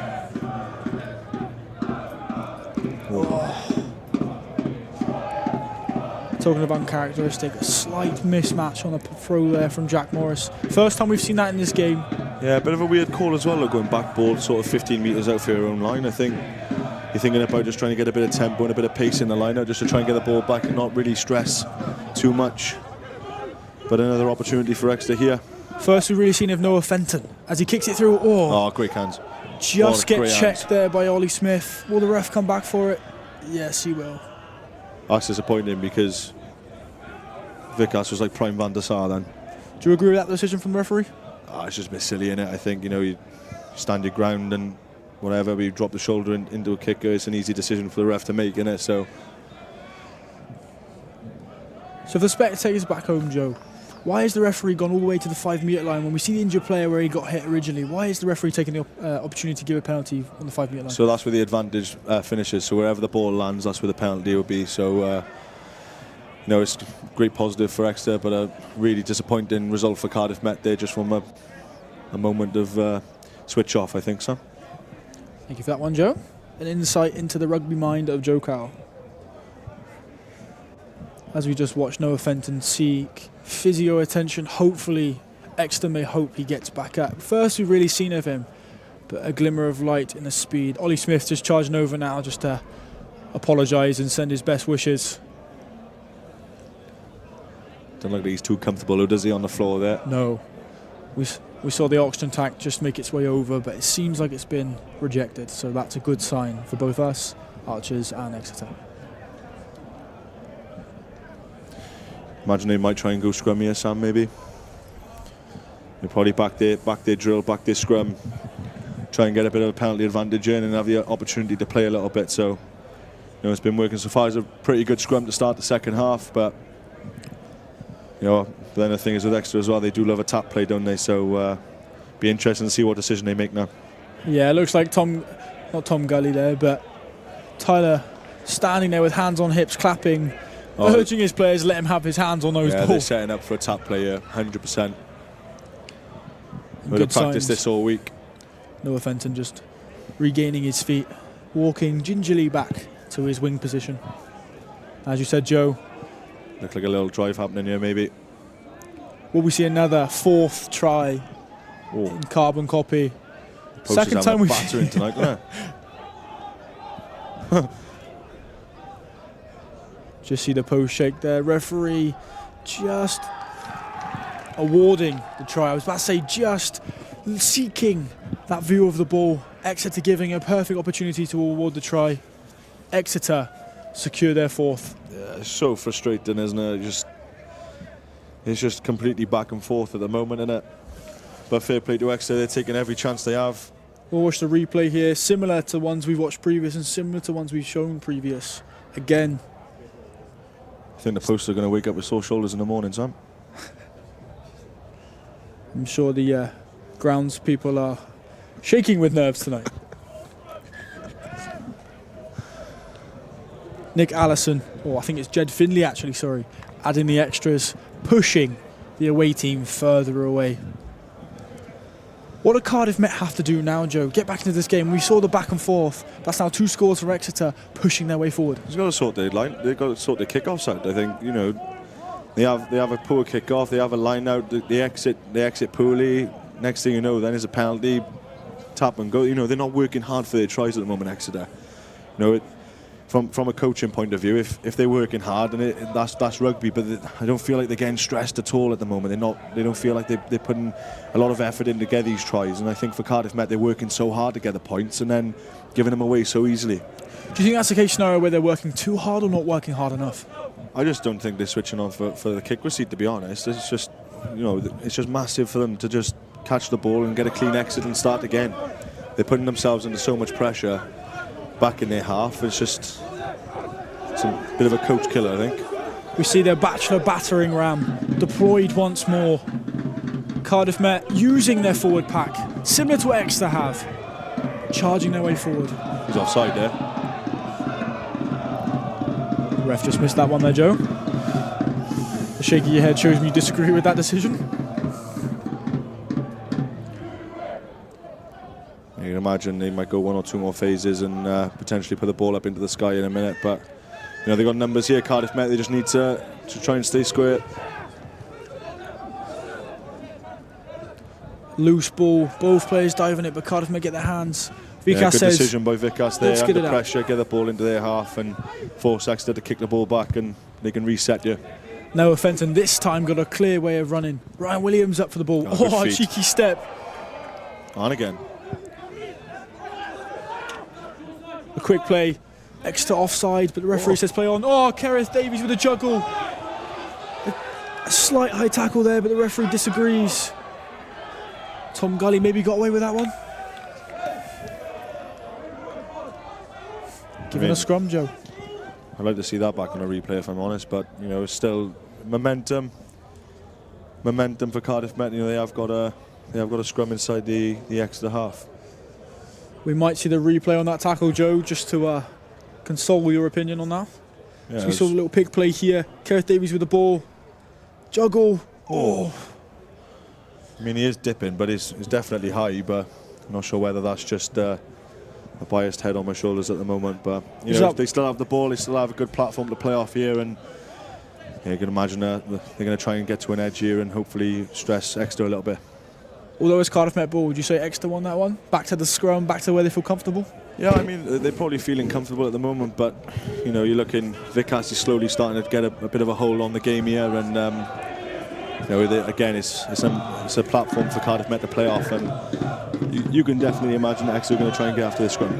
Key moments in the game now. We finally hear that crowd come alive, just as their team needs it. Yeah, solid platform there by Cardiff Met. Ball comes out to Gus Patterson, back to Vikas Meyer. Toby Locke just piercing around Ryan Williams with the ball. Oh. A big challenge from Exeter. Yeah, this is where we spoke about in the first half. They can't be stressing the forwards too much here. Need a couple of phases and then need to stress, but they got advantage, so it's an opportunity to play, get to an edge. Got a Met player down, but can Met utilise this advantage? Yeah, it looks like Gethin Cannon, but slowly getting back up to his feet. He's okay. It'll take a lot to get that man off the pitch. 100%. But yeah, look, they got advantage here. I think they just need to start playing a little bit, force them under pressure. You can always go back and be BUCS' favoured side off the penalty, get it to the corner. If you were BUCS right now, if you were one of the leaders in this team, would you look to go to the posts? You're 8 points out, 2 scores from your opposition. Would you look to just take the 3 points? Yeah, potentially. I think if it was a bit more tight, I think potentially we'd go for the points again. But we're pretty close inside the Exeter half here, and I think BUCS could really get it very close to the 5 metre line. But I think he is going to go for the 3 here. He's pointing to the posts. Not short of confidence, he backs himself. We've seen him kick longer kicks, we've seen him kick wider kicks. This should be pretty easy for him, Joe. Yeah, he works hard, in fairness to him. He loves it off the tee, so yeah, fingers crossed he gets this over and brings the score within a try.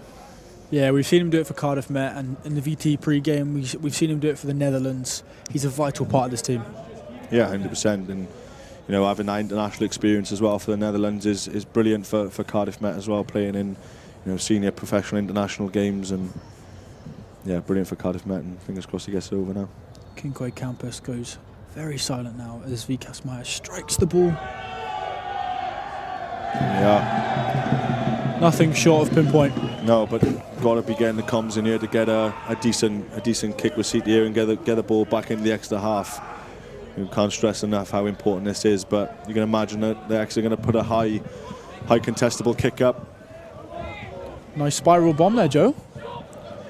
Love to see him try to do that again. Do you reckon you could? If I'm a Mouldies or maybe no with the 21s then. VCAS now back to the kicking game. Jed Finley darting forward, but Ryan Williams collects. Back to VCAS again. Lovely nudge. Similar kick to last time. Rearranging the back line of Exeter. The cheeky feet from the Exeter attack. Now we go back to the forwards. Yep. Another kick coming. Shouts of offside just as the Exeter oncoming runners creep round.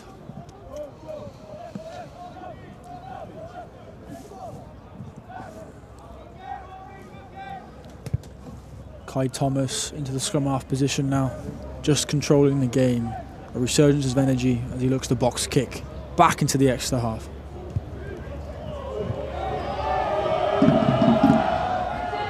Oh.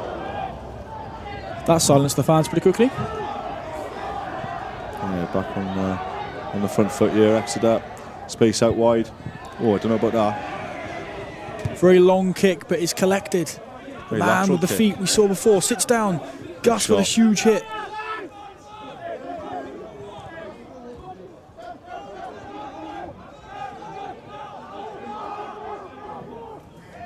Exeter with men out wide. Can they get the ball to them? The forwards take it in instead. That's forward. There we are. There's a momentum shifter now. Good defensive set by Cardiff Met. Now they have the scrum. I think your call for forward there mimicked the enthusiasm from the crowd here at Cyncoed.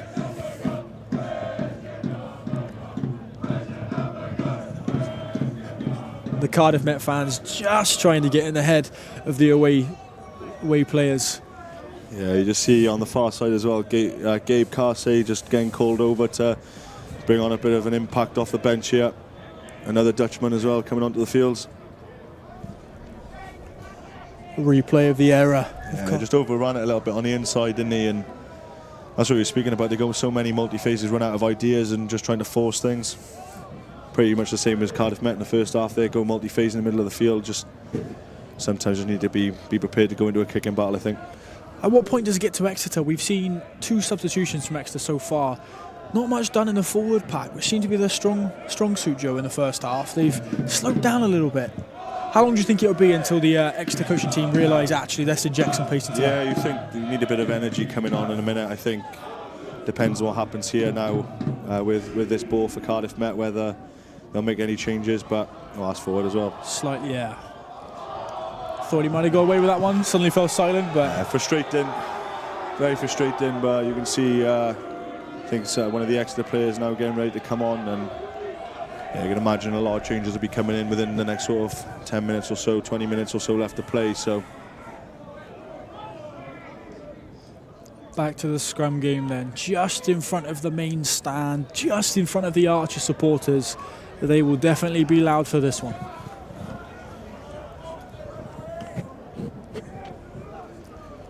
Cardiff Met still trailing in this game, 23-28. Exeter leading by 1 score. 1 try is all it takes for for Cardiff Met to take the lead once more. The game has been back and forth. Neither team looking to stand down. Still early in this second half. Cardiff Met showing promise, but Exeter will not give way.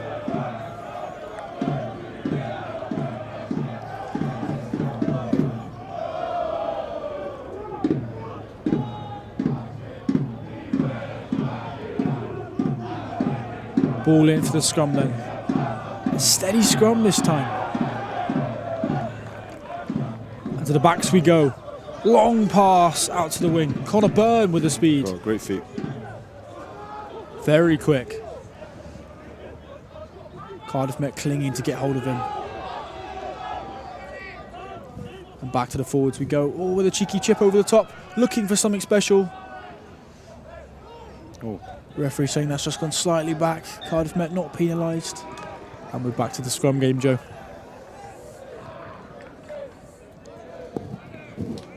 We're seeing more scrums now being deployed in this game, Joe. Do you think it's down to the error count gaining, or do you think it's because both teams are pushing so hard to get over one another? Yeah, I think it's more towards the forcing things a little bit. I think they're trying to force the passes, force the little things. And when obviously 20 minutes or so left to play, it's getting to the point now where it's getting a bit too close. So yeah, a couple more platforms from the scrum, but yeah, hopefully points will be happening soon.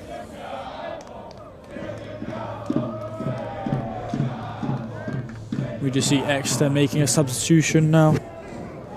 Scrum half James Howard making way for what it looks like Freddie Skinner now being put into the Exeter back line.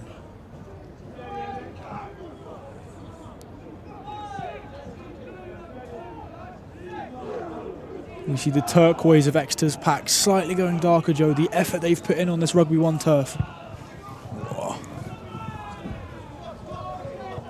The ball just being sent completely over the gantry here, landing just in front of us.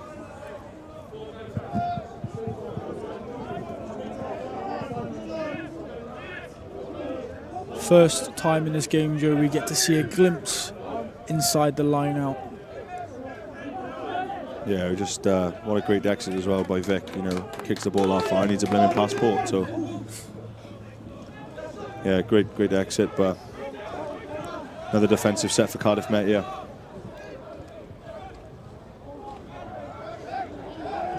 The Exeter backs now resorting to Route 1 brutality.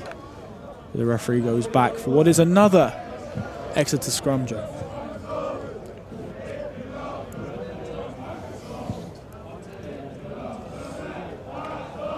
Yeah, past sort of 15-20 minutes probably not been the best for the viewers, but if you like the scrum, then it's probably been the best 20 minutes as well. So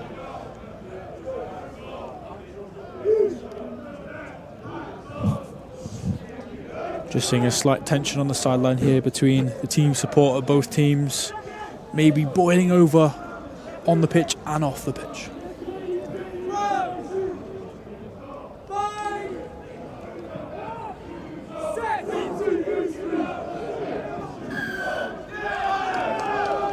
Exeter this time winning the scrum battle. Those starting players showing they still have the fight. They still want to play the game. So Joe, still early on in the second half, but looking towards the stars of both teams. Any thoughts? yeah, obviously I think at the moment the game's sort of heavily in the balance, and I think both teams are looking heavily on their most experienced players. Obviously with Cardiff Met, you're looking at the likes of Gethin Cannon and Vic Asmeyer and Gus to sort of lead the team to victory, and likewise with Exeter, you're looking at like Tom Gully and boys of that sort to see the boys through. So, it's these types of games, and you're going to be looking at your most experienced players here to try and pull something from the fire. Yeah, could you say similarly for Exeter there, like players like Tom Gully, in and around, working hard. That front row's played 65 minutes and yet to seem to budge. Yeah, 100%. It's the whole Exeter front row is still on, so fair play to them. 66 minutes into the game, so yeah, it'll be a very interesting sort of last 15 minutes. We start to see fresh Exeter shirts enter that pack now, in and around. Exeter suddenly realising they may just need that exhale of energy to keep Cardiff Met away.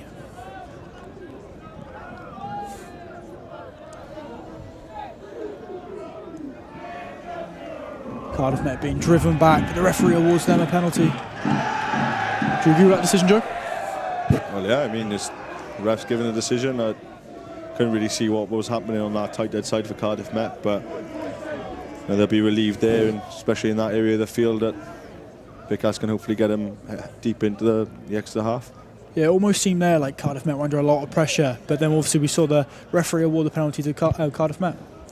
They're going to be under pressure, but if they're not driving legally, then it's an easy decision for the ref to make, isn't it? Back to the line out we go. Set piece play proving paramount.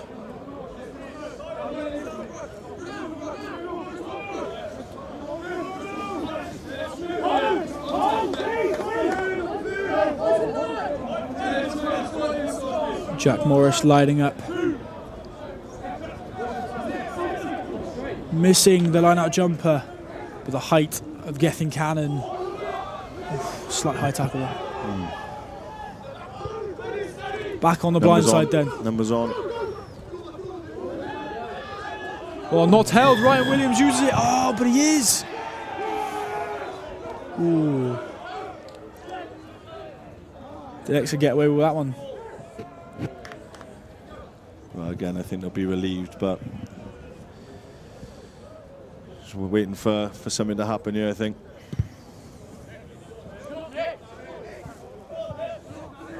As we see a replay of this now. Just thought Ryan Williams may have slipped away here. A little cheeky step, tripped, but not held. He's not held. Straight through. He's not held. Do you think Ryan Williams unlucky with that one, Joe? Yeah, I think so, yeah. I think, if you're not held, you're not held. I mean, obviously the refs made the decision and Exeter have a driving more. Again, we see a team capitalising on an error, or not even an error, but using every opportunity the ref gives them to charge up the pitch. As we see the rejuvenated Exeter pack charging their way, using their prowess. This will be vital now. If Exeter score this, it would be pretty hard for Cardiff Met to come back from this, so massive emphasis on this defensive set for Cardiff Met. Again, we see a carbon copy, Joe. Relentless ruck and go. Referee very close to this breakdown, keeping a keen eye on where the hands of the Exeter players go.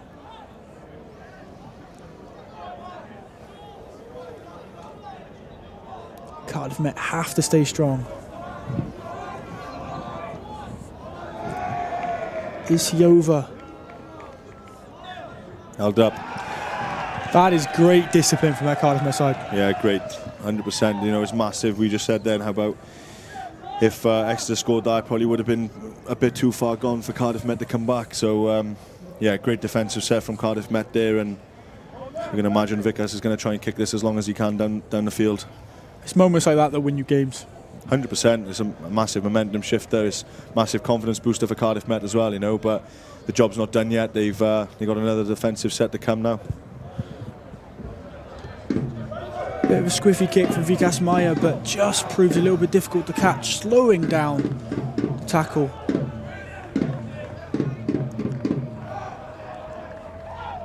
A looping play. Cardiff Met do read it, but he just slips out of reach. Ball gets to the wing. Gets through two, but gets caught by the third. Yeah, need to be careful on the discipline here, Cardiff Met. No penalties. It's a great result. Great result.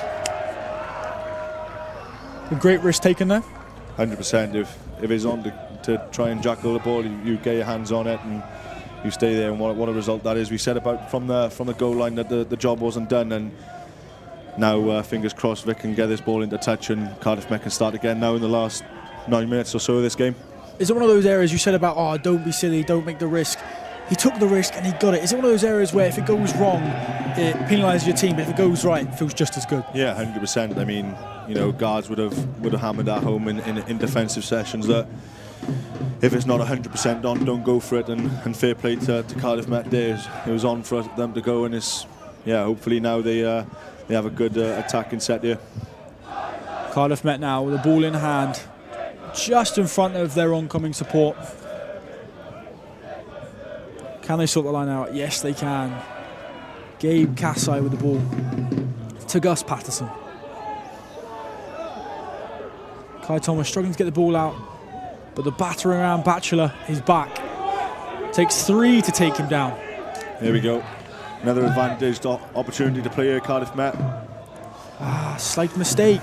Always slipping away from the Cardiff Met. Yeah, I mean, they had advantage anyway, so it's not too bad, but you'd think now it's a conversation to have again, isn't it? Whether you take it to a 2-point game within range for BUCS here, or does he go to the corner and back the drill? As you said earlier, you tick away at that scoreboard. Is it the risk you take? We saw the risk worked earlier. Is it the risk you take that just crashing it down? But as I'm talking now, we see BUCS, no, give me the ball, I'm putting it down now. Got to back the drill. He's got to make touch first.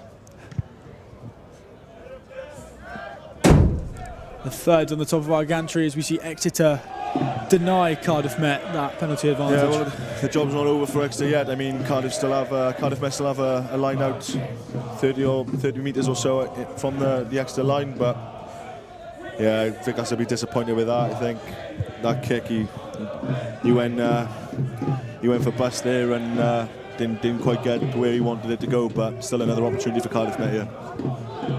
Morris now with the ball in hand again. Well, Gabe Casai just getting a hand on it, giving Kai Thomas an opportunity to dispatch the ball. Giving Gus Thomas a wrestle in the midfield. Loose ball.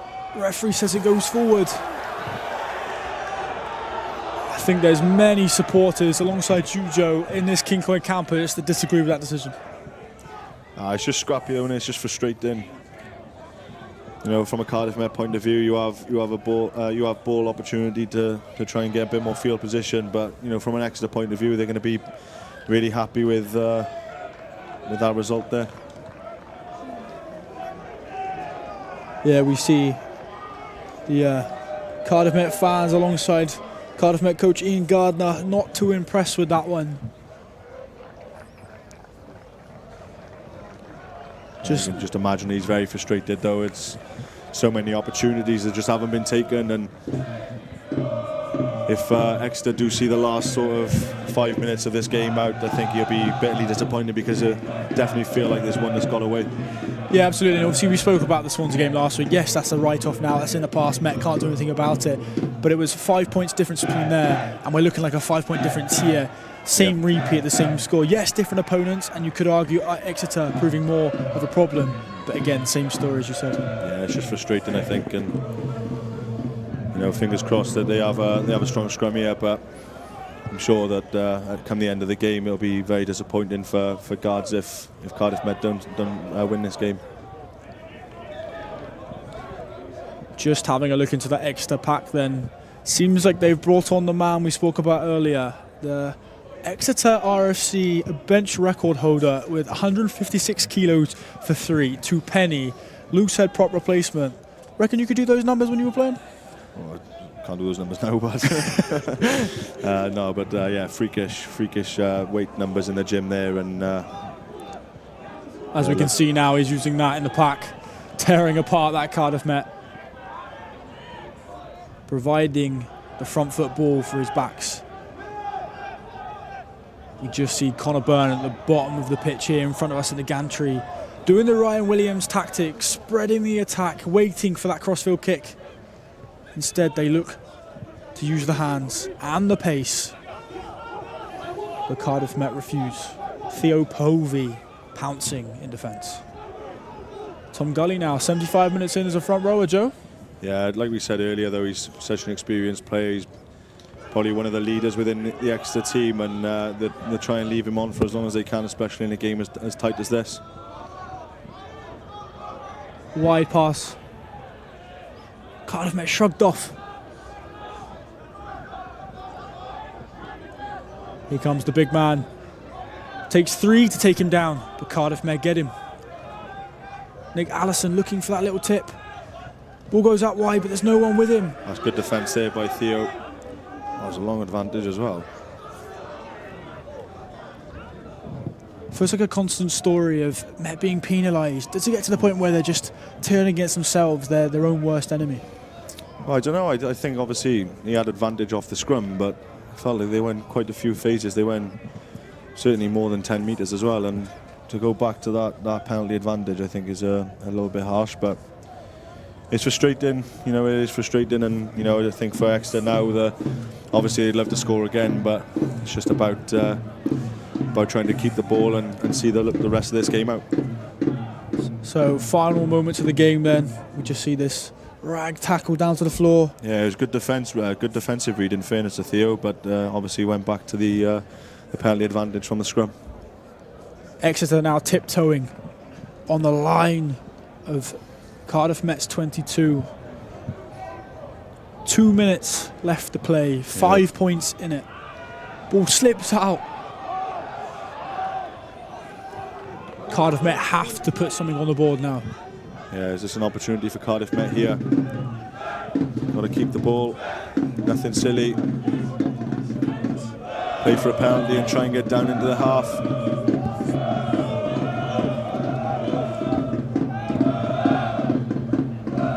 BUCS leading the way. He pierces the hole. The crowd's going crazy. Joe's going crazy next to me. He's got a winger with him. Good pass. He's got to stay patient here now. Not try and do anything silly. Exeter scrambling back in defence. They just need speed of ball.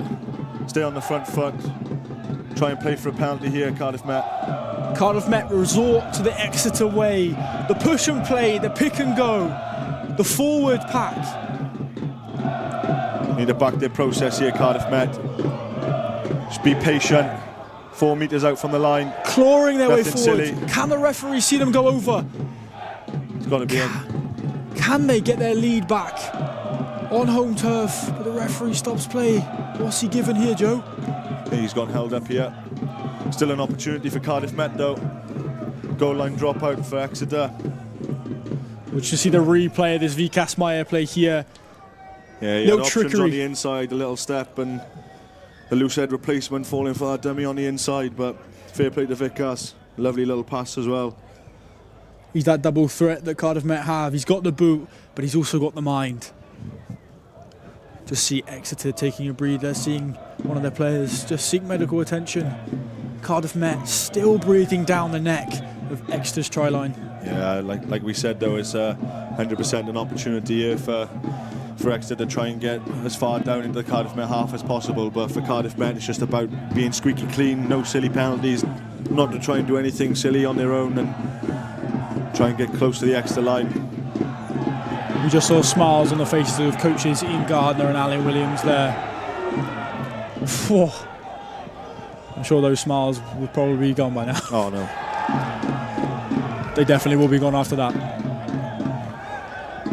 Just play the timeout now, I think, for Cardiff Met. So Joe, as the game comes to a close, so close to that final whistle, if you could pick one player from either team, who would be your go-to man tonight, Joe? Yeah, I think obviously BUCS for Cardiff Met played really well in that full-back position, and then dropping into the 10 slot as well for Cardiff Met, and you know, so close to getting that last try for the way which he would have assisted for Cardiff Met as well, and you know, for Exeter as well. Like we spoke about it all night, but tight dead prop play in the full 80 minutes is a brilliant effort, and you know, we spoke about it, but you know, Tom Gully being a stalwart for Exeter there and a massive leader for their team. So those are the two boys at the moment. See the final cries of Cardiff Met.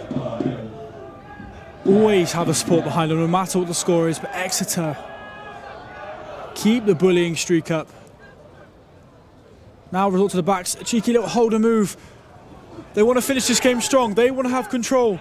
A late minute pass. Oh, just a trip. Ryan Williams making sure his opposite number goes into touch. Referee must be close now to blowing that final whistle. Cardiff Met just let this game slip away from them, Joe.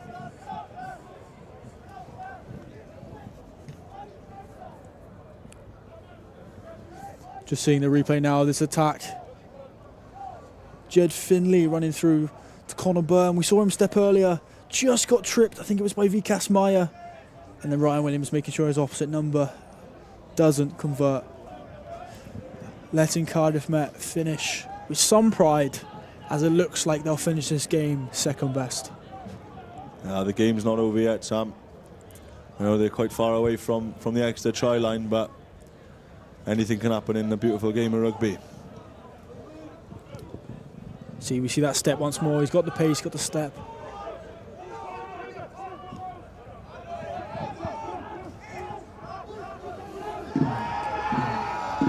Here we go. 4. Could this be an opportunity for Cardiff Met? You called it, Joe. What's the next move? Kick it as hard as he can down into the extra half. That's what I'd be telling him on the field. Get it, it's got to go off though, which it is, I think. I think he might have heard you, Joe, because that is an absolutely enormous nudge from BUCS Maya. We see a replay of this now. Yeah, what a great carry and what a great turnover as well. Gabe can't say. Right, we're back deep into the Exeter 22, where Cardiff Met were just there moments ago. Can they convert, Joe? Yeah, I mean, 9's at the front again with the +1 in, so as you said in the first half, unsure whether they're going to go for a maul or whether they're going to play a peel off with a 9. They just need to get this line out sorted first. We've seen the clock hit 80. Will this be the final opportunity for Cardiff Met to score? Will it be the final opportunity to give their fans something to celebrate? Give them the ball. Some redemption. There's Matt Bridge there, monster carry from Matt Bridge. Great performances for BUCS Tour from the start of the season, and rightfully given the opportunity to put himself out there for BUCS Super Rugby. Cardiff. They just need to be patient here, Cardiff Met. Nothing silly, no pens. Bit isolated now. Cardiff Met look a little bit disjointed. But will they trick the Exeter defence? BUCS Maya with the ball. Ryan Williams darting round. Just tackled at the final moment. Don't need to rush anything here. Carrying 3s. Safe ball, secure ball. Calm and controlled. Exeter cry. Cheering. Cardiff Met still have it. Putting bodies in.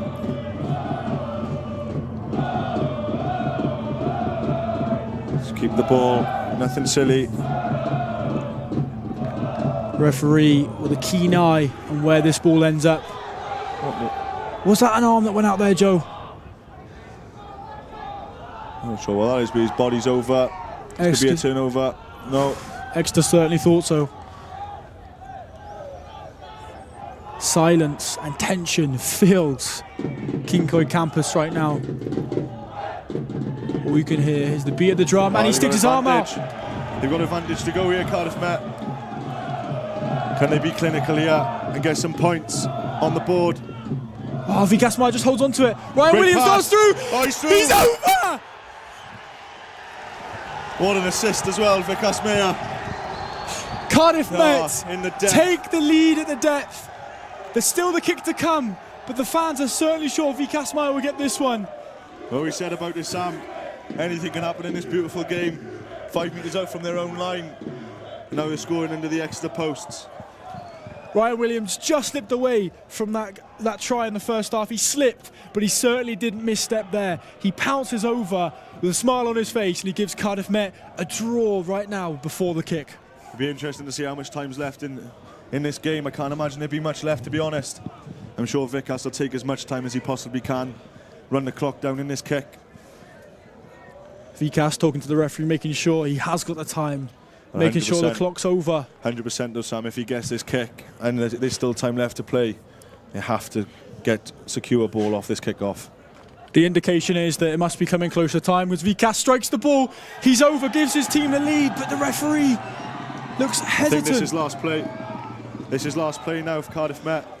Massive emphasis on this ball now. We spoke about the importance of the kick receipt, Joe. Yeah. Cardiff Met need to make sure they keep this in hand now. 100%. You can imagine now Exeter are going to put a high kick up, contestable kick. They need this ball back. But he makes a mistake. Referee says play on. Keep the ball. Cardiff Met ball in hand. He's over. Go. Oh, he just trips.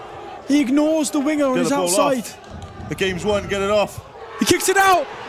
Cardiff Met 30, Exeter 28. What a result. What a result for Cardiff Met there. We see the subs sprint on. They've played 80 minutes of rugby, but they have the energy to sprint on this pitch. Joe, what a game. What a performance. You know, We spoke about we just said then how we thought the game was done and dusted. 5 metres out from their own line, but they stay clinical, they stay patient, don't do anything silly. Multi-phases, back their process. And then they're under the sticks.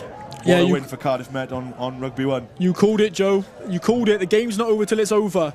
And we're just seeing this Ryan Williams try now. Misdirection, Vikas Meyer just dispatching the ball away, and Ryan Williams will definitely take that win. The fact that they had advantage as well, you know, they can force that pass then if they need to. If it's on to go, if it's not on to go, they know they can go back to the advantage. But fair play to Cardiff Met. They had the belief. They knew that they had to bounce back after that disappointing loss last week, and what a way to do it. Yeah, absolutely. We spoke about the youth in the team, the use of the subs on the bench. They proved an impact in this game and given Cardiff Met that win. Yeah, 100%. And what a relief for Cardiff Met. You know, it's an unbelievable win for Cardiff Met. You know, it's not often that they have the ability to beat Exeter as well. So we just do it in front of the Ultras on Rugby 1 after that really disappointing loss last week.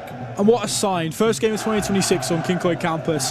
The Ultras love this one. Yeah, 100%. And, you know, like we said earlier before the game started, it's coming to crunch time now at this start of the season. And, you know, for momentum and confidence going into the back end of the season, what a win that is for Cardiff Met. Yeah, we just see the scenes now of Exeter players just walking through the tunnel. Yes, they'll be disappointed with the result, last ditch attempt, but they still played well.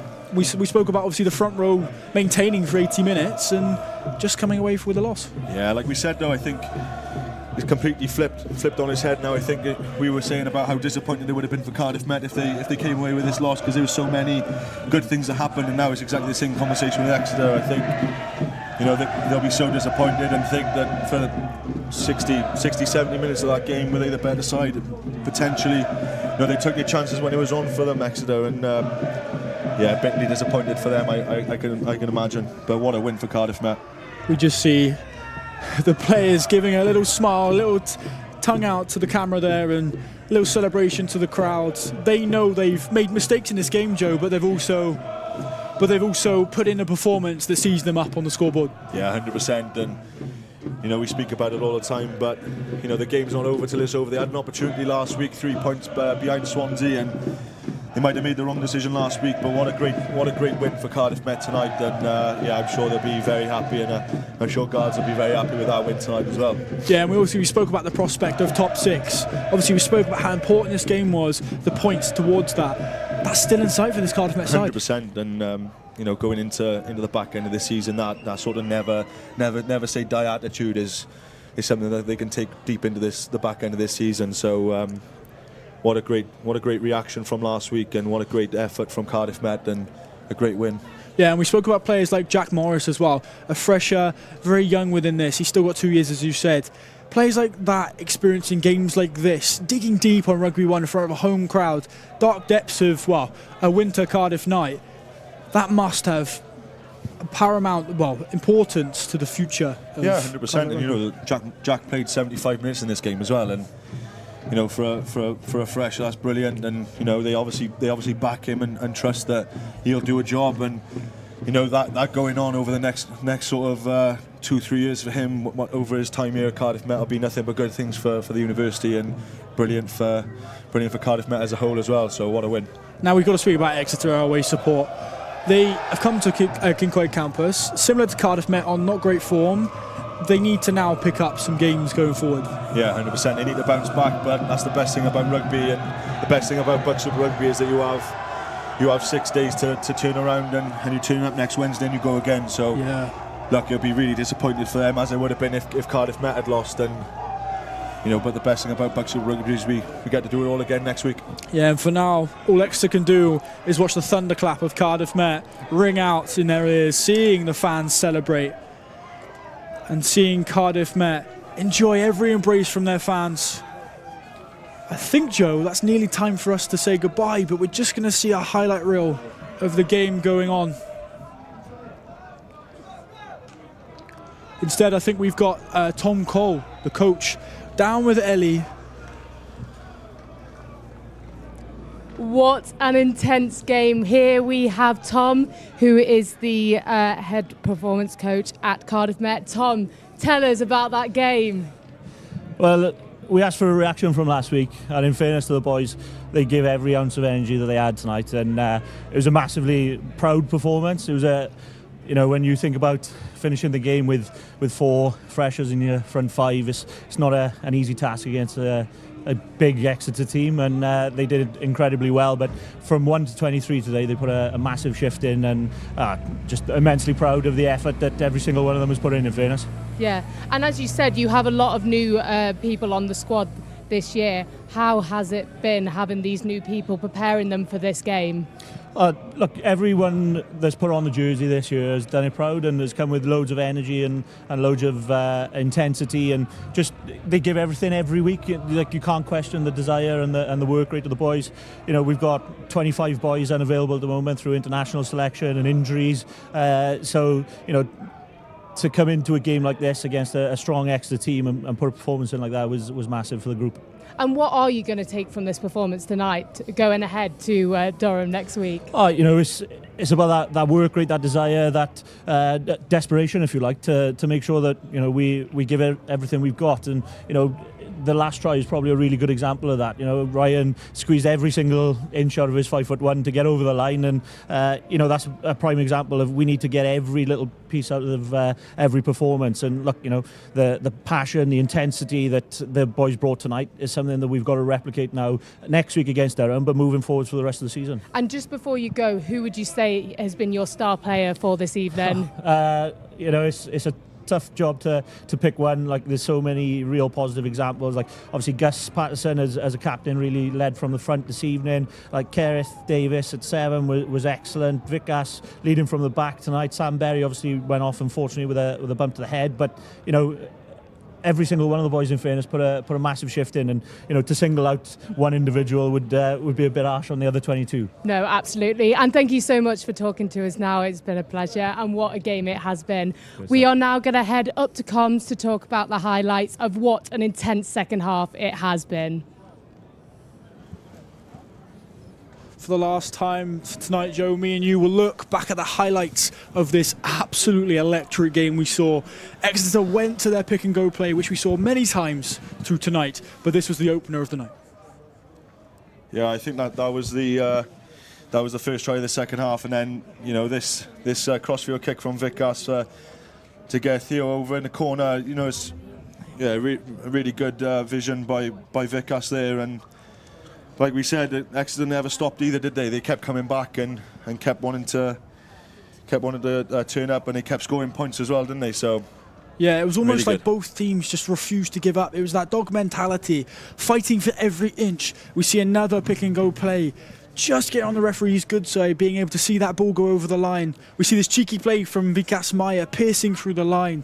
Just every opportunity fighting to get forward. Yeah, 100%. And it's, again, like we said, it's a bit of that sort of never say die attitude, and then this again, you talk about that desire and the hunger to get back. You got 3, 4, 5 Cardiff Met jerseys there sprinting back to try and make that try-saving tackle, and that's where they started their 95-metre opportunity to get back and score again, and what a great finish to a game that is. So as we just see that final try that gave Met the game, we're going to probably throw back down to the studio in a minute, where we're going to catch up with Ryan Williams. But we just see the winning kick. Cardiff Met jubilous in victory. They know how that defeat feels against Swansea last week and a few games this season, but this was their home turf, this was their fortress, and they deserve that win, Joe. Yeah, 100%. Like we said, never say die attitude. The game's not over until it's finally over, and yeah, what a wait, and what a great time to see that thunderclap for the first time in 2026. Right, well, I think that's us done, Joe. Thank you for joining me, and we're going to throw back down to studio. Thank you. So with me here, I have Ryan Williams, who is the try scorer of this evening, the man of the match. Tell me, how has this game been for you? We started off strong. It was a good first half. We went into the change rooms just in the lead. We said at half-time, if we just keep playing the way we are, and we know we'll get our chances, and that's just what happened. And what a moment that last try was. Talk to me about it. What was going through your head? What were you thinking? Just one of us had to get over the line, and when Vikas made the sort of half break and the gap sort of opened up, just got on the shoulder and managed to just reach over to the line and get it down. Amazing. And then after such a high of today, what are you taking forward into Durham next week? Yeah, we're really looking forward to it. Looking to take this momentum now. It's a good bit of momentum, beating a strong team like Exeter. So yeah, we know Durham are a good outfit, so they're going to come strong, and we just we'll have to match up to that. Amazing. Cool. So thank you everyone for watching this evening. We will be back next week for Cardiff Met versus Durham. But before we go, Ryan, what is your New Year's resolution? We want to get a good place in the league and get into those playoffs at a strong position. Amazing. So we also asked the students around campus what their New Year's resolutions are. I've been Ellie Place, and thank you very much. Yeah, sporting resolution is probably to go over 15 in the triple jump this year and take it out in Europe and jump some good competitions over there. So I'm fairly lucky. I've been running over 40 years, and so I don't really have any New Year's resolutions, because I just think it should be all year round, as much as you can in your lifetime. But I think those that have taken it up, it's this period of time where people do dip off, and so yeah, stick with it when it gets tough. So it's going to be worth it in the long run. It's all about getting into a healthy and happy routine. I've decided to try and take up calisthenics. Probably to recover from my injury. Came out from a grade 2 tear in my hamstring and just tore a ligament in my ankle. So to get back into Scotland under 21s. To continue improving in my football and maintaining my fitness. This year I wanted to make the Wales AFL squad. To stay off the injured list. Mine for cricket is win BUCS again. What's yours? Mine for tennis would just be to win a match.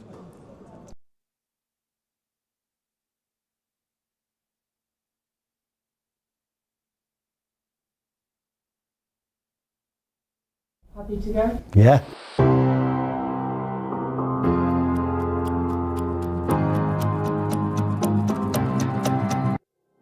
Hello, I'm Joe Towns and I'm the Programme Director of the Sport Broadcast Master's degree. The Sport Broadcast MSc is all about live production skills, sports broadcast journalism and content creation, whether that's for social media, for podcasts, long-form documentaries or short-form TikTok. On the Sport Broadcast Master's degree, we try and cover every possible role that you could find in the contemporary sports media industry. We want our students to be prepared for all of them, whether that's behind the camera, directing, producing, editing, operating replays, directing a live stream, or if it's on screen, reporting, presenting, commentating. We've designed this course as the perfect stepping stone into the sport broadcast media industry. In terms of broadcast facilities, we have a fully equipped Adobe Lab, which is our newsroom, a TV news gallery, a radio room, brand new podcast studio, and out on the sports fields we have gantries and galleries so that we can live stream football and rugby every week. This course is a practical course, it's hands-on, it's vocational. We really pride ourselves that we're trying to create students that are multi-skilled and ready to take their career in any direction when they leave us. The big advantage of running this course on this campus here at Cardiff Met is that there is elite sport every week, whether that's Wednesday as part of the BUCS competition or so many of our teams playing National League sporting competitions on the weekend. On a Wednesday afternoon, our students could be directing a live stream of BUCS Super Rugby. They might be filming highlights for a live football match, presenting a radio show, making a podcast, or doing a live TV Up the Archer sports preview show. As well as weekly BUCS fixtures, we also cover some really big events on campus, whether that's our varsity day against Bath University. It's Cardiff Clash. Cardiff Met versus Cardiff University. Clash on the Court, a triple header in the Archers Arena where we show netball, women's basketball, men's basketball, or the Cardiff Met Sports Awards, a massive event in a hotel in the city where we do all of the VTs and production for what is a brilliant way to round off the year. Across the city and across Wales, we have some very well established relationships with the industry, so our students have opportunities the whole year long to go out on placements. If you're a Welsh speaker, then we allow all students to submit any of their coursework in the medium of Welsh. We also have some fantastic opportunities in the Welsh sports broadcast industry. The sport broadcast industry is a fast-changing, ever-evolving space. We're really proud that so many of our graduates go on to work in the industry. There's all sorts of possible opportunities for the students to explore once they finish the Sport Broadcast Master's degree.